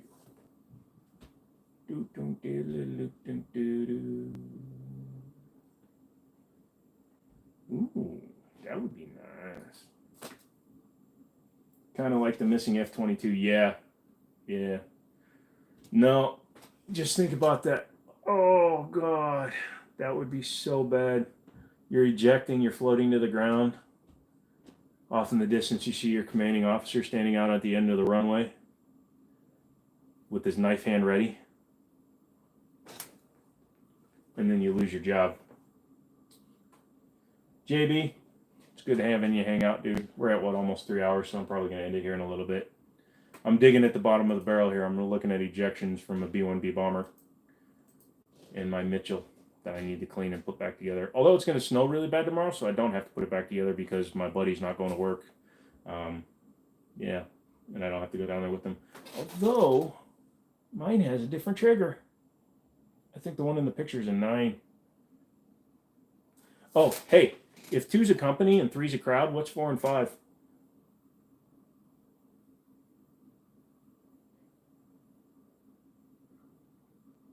It's 9.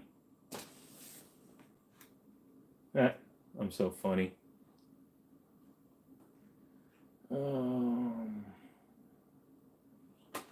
See, I should have put this over there, but I didn't think about it. Next time I'll have my comment screen here, and then the video will be there, and then I'll be able to also share my screen. So the next time we do one, next time I do one, it'll be much more professional, I promise. I just got to remember to get my cable for my microphone. I mean, I'll be using a Yeti Snowball, so it's not like it's going to be the best, but it'll still be better than this. So, anyways, guys, 2 hours and 40-some minutes. I really appreciate you guys hanging out, having some fun with me. Any other questions before we call it a night? Let me know. Throw it out there. Come on, guys. Come on. Witnesses. No. That's why 6 was afraid of 7, because 7, 8, 9. Yeah, I don't deserve to be a person. Anyways, last chance. Anybody wants to say hi, goodbye, fly, fry, my, bye, try, guy, lie, dry, deny.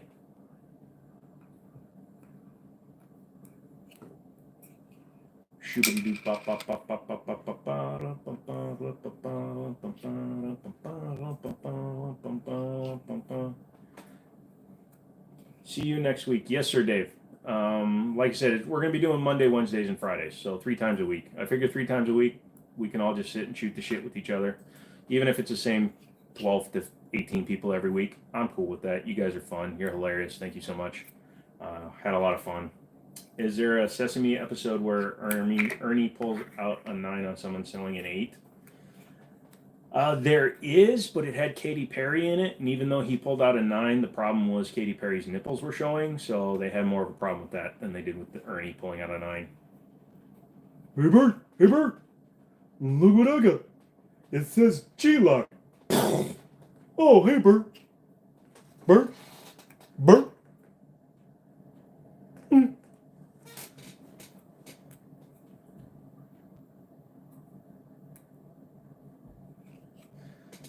None of your damn business. Good night, good sir. I try to send FIDE for the fun, but forget, dude, you don't have to send me anything. You're an awesome dude. You became a member. That's so awesome of you, dude. No worries. I appreciate it. Thank you for asking questions, and thanks for hanging out, guys.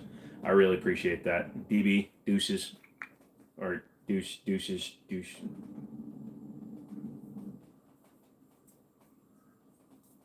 This is the Korean Klingon. You know how they have the Vulcan salute? I have the abacus. My chair's making weird noises. Steven, thank you very much. Appreciate it. You have a great night. Like I said, it'll be 7 o'clock on Monday. So, and I'll hang out for a few hours again. That way it gives people all over a chance to come and hang out. So tell your friends, tell your enemies, tell your enemies' friends, tell your friends' enemies. Come on back, have some fun, leave me some questions. You can leave questions even when we're not doing this, but put them on a long form video. I'm so glad I stayed a few more seconds. Now I'm out. See you, Nunya. But yeah, just leave a question on whatever the most recent long form video is, because the shorts are so inundated with just vitriol and scum that the long form videos are where I see all the comments. So leave them there, or you can just go to the about section and send me an email. So do all that fun stuff. Come back for another one. I'm going to play some Gran Turismo 4 because I got my emulator working. $4,000 computer, and I'm playing PlayStation 2 games. So yeah, that's fun. All right, so I'm gonna dip out. You guys have a great night. I'm gonna push this button, and it's gonna stay alive until I say done. So here we go. Okay, bye bye.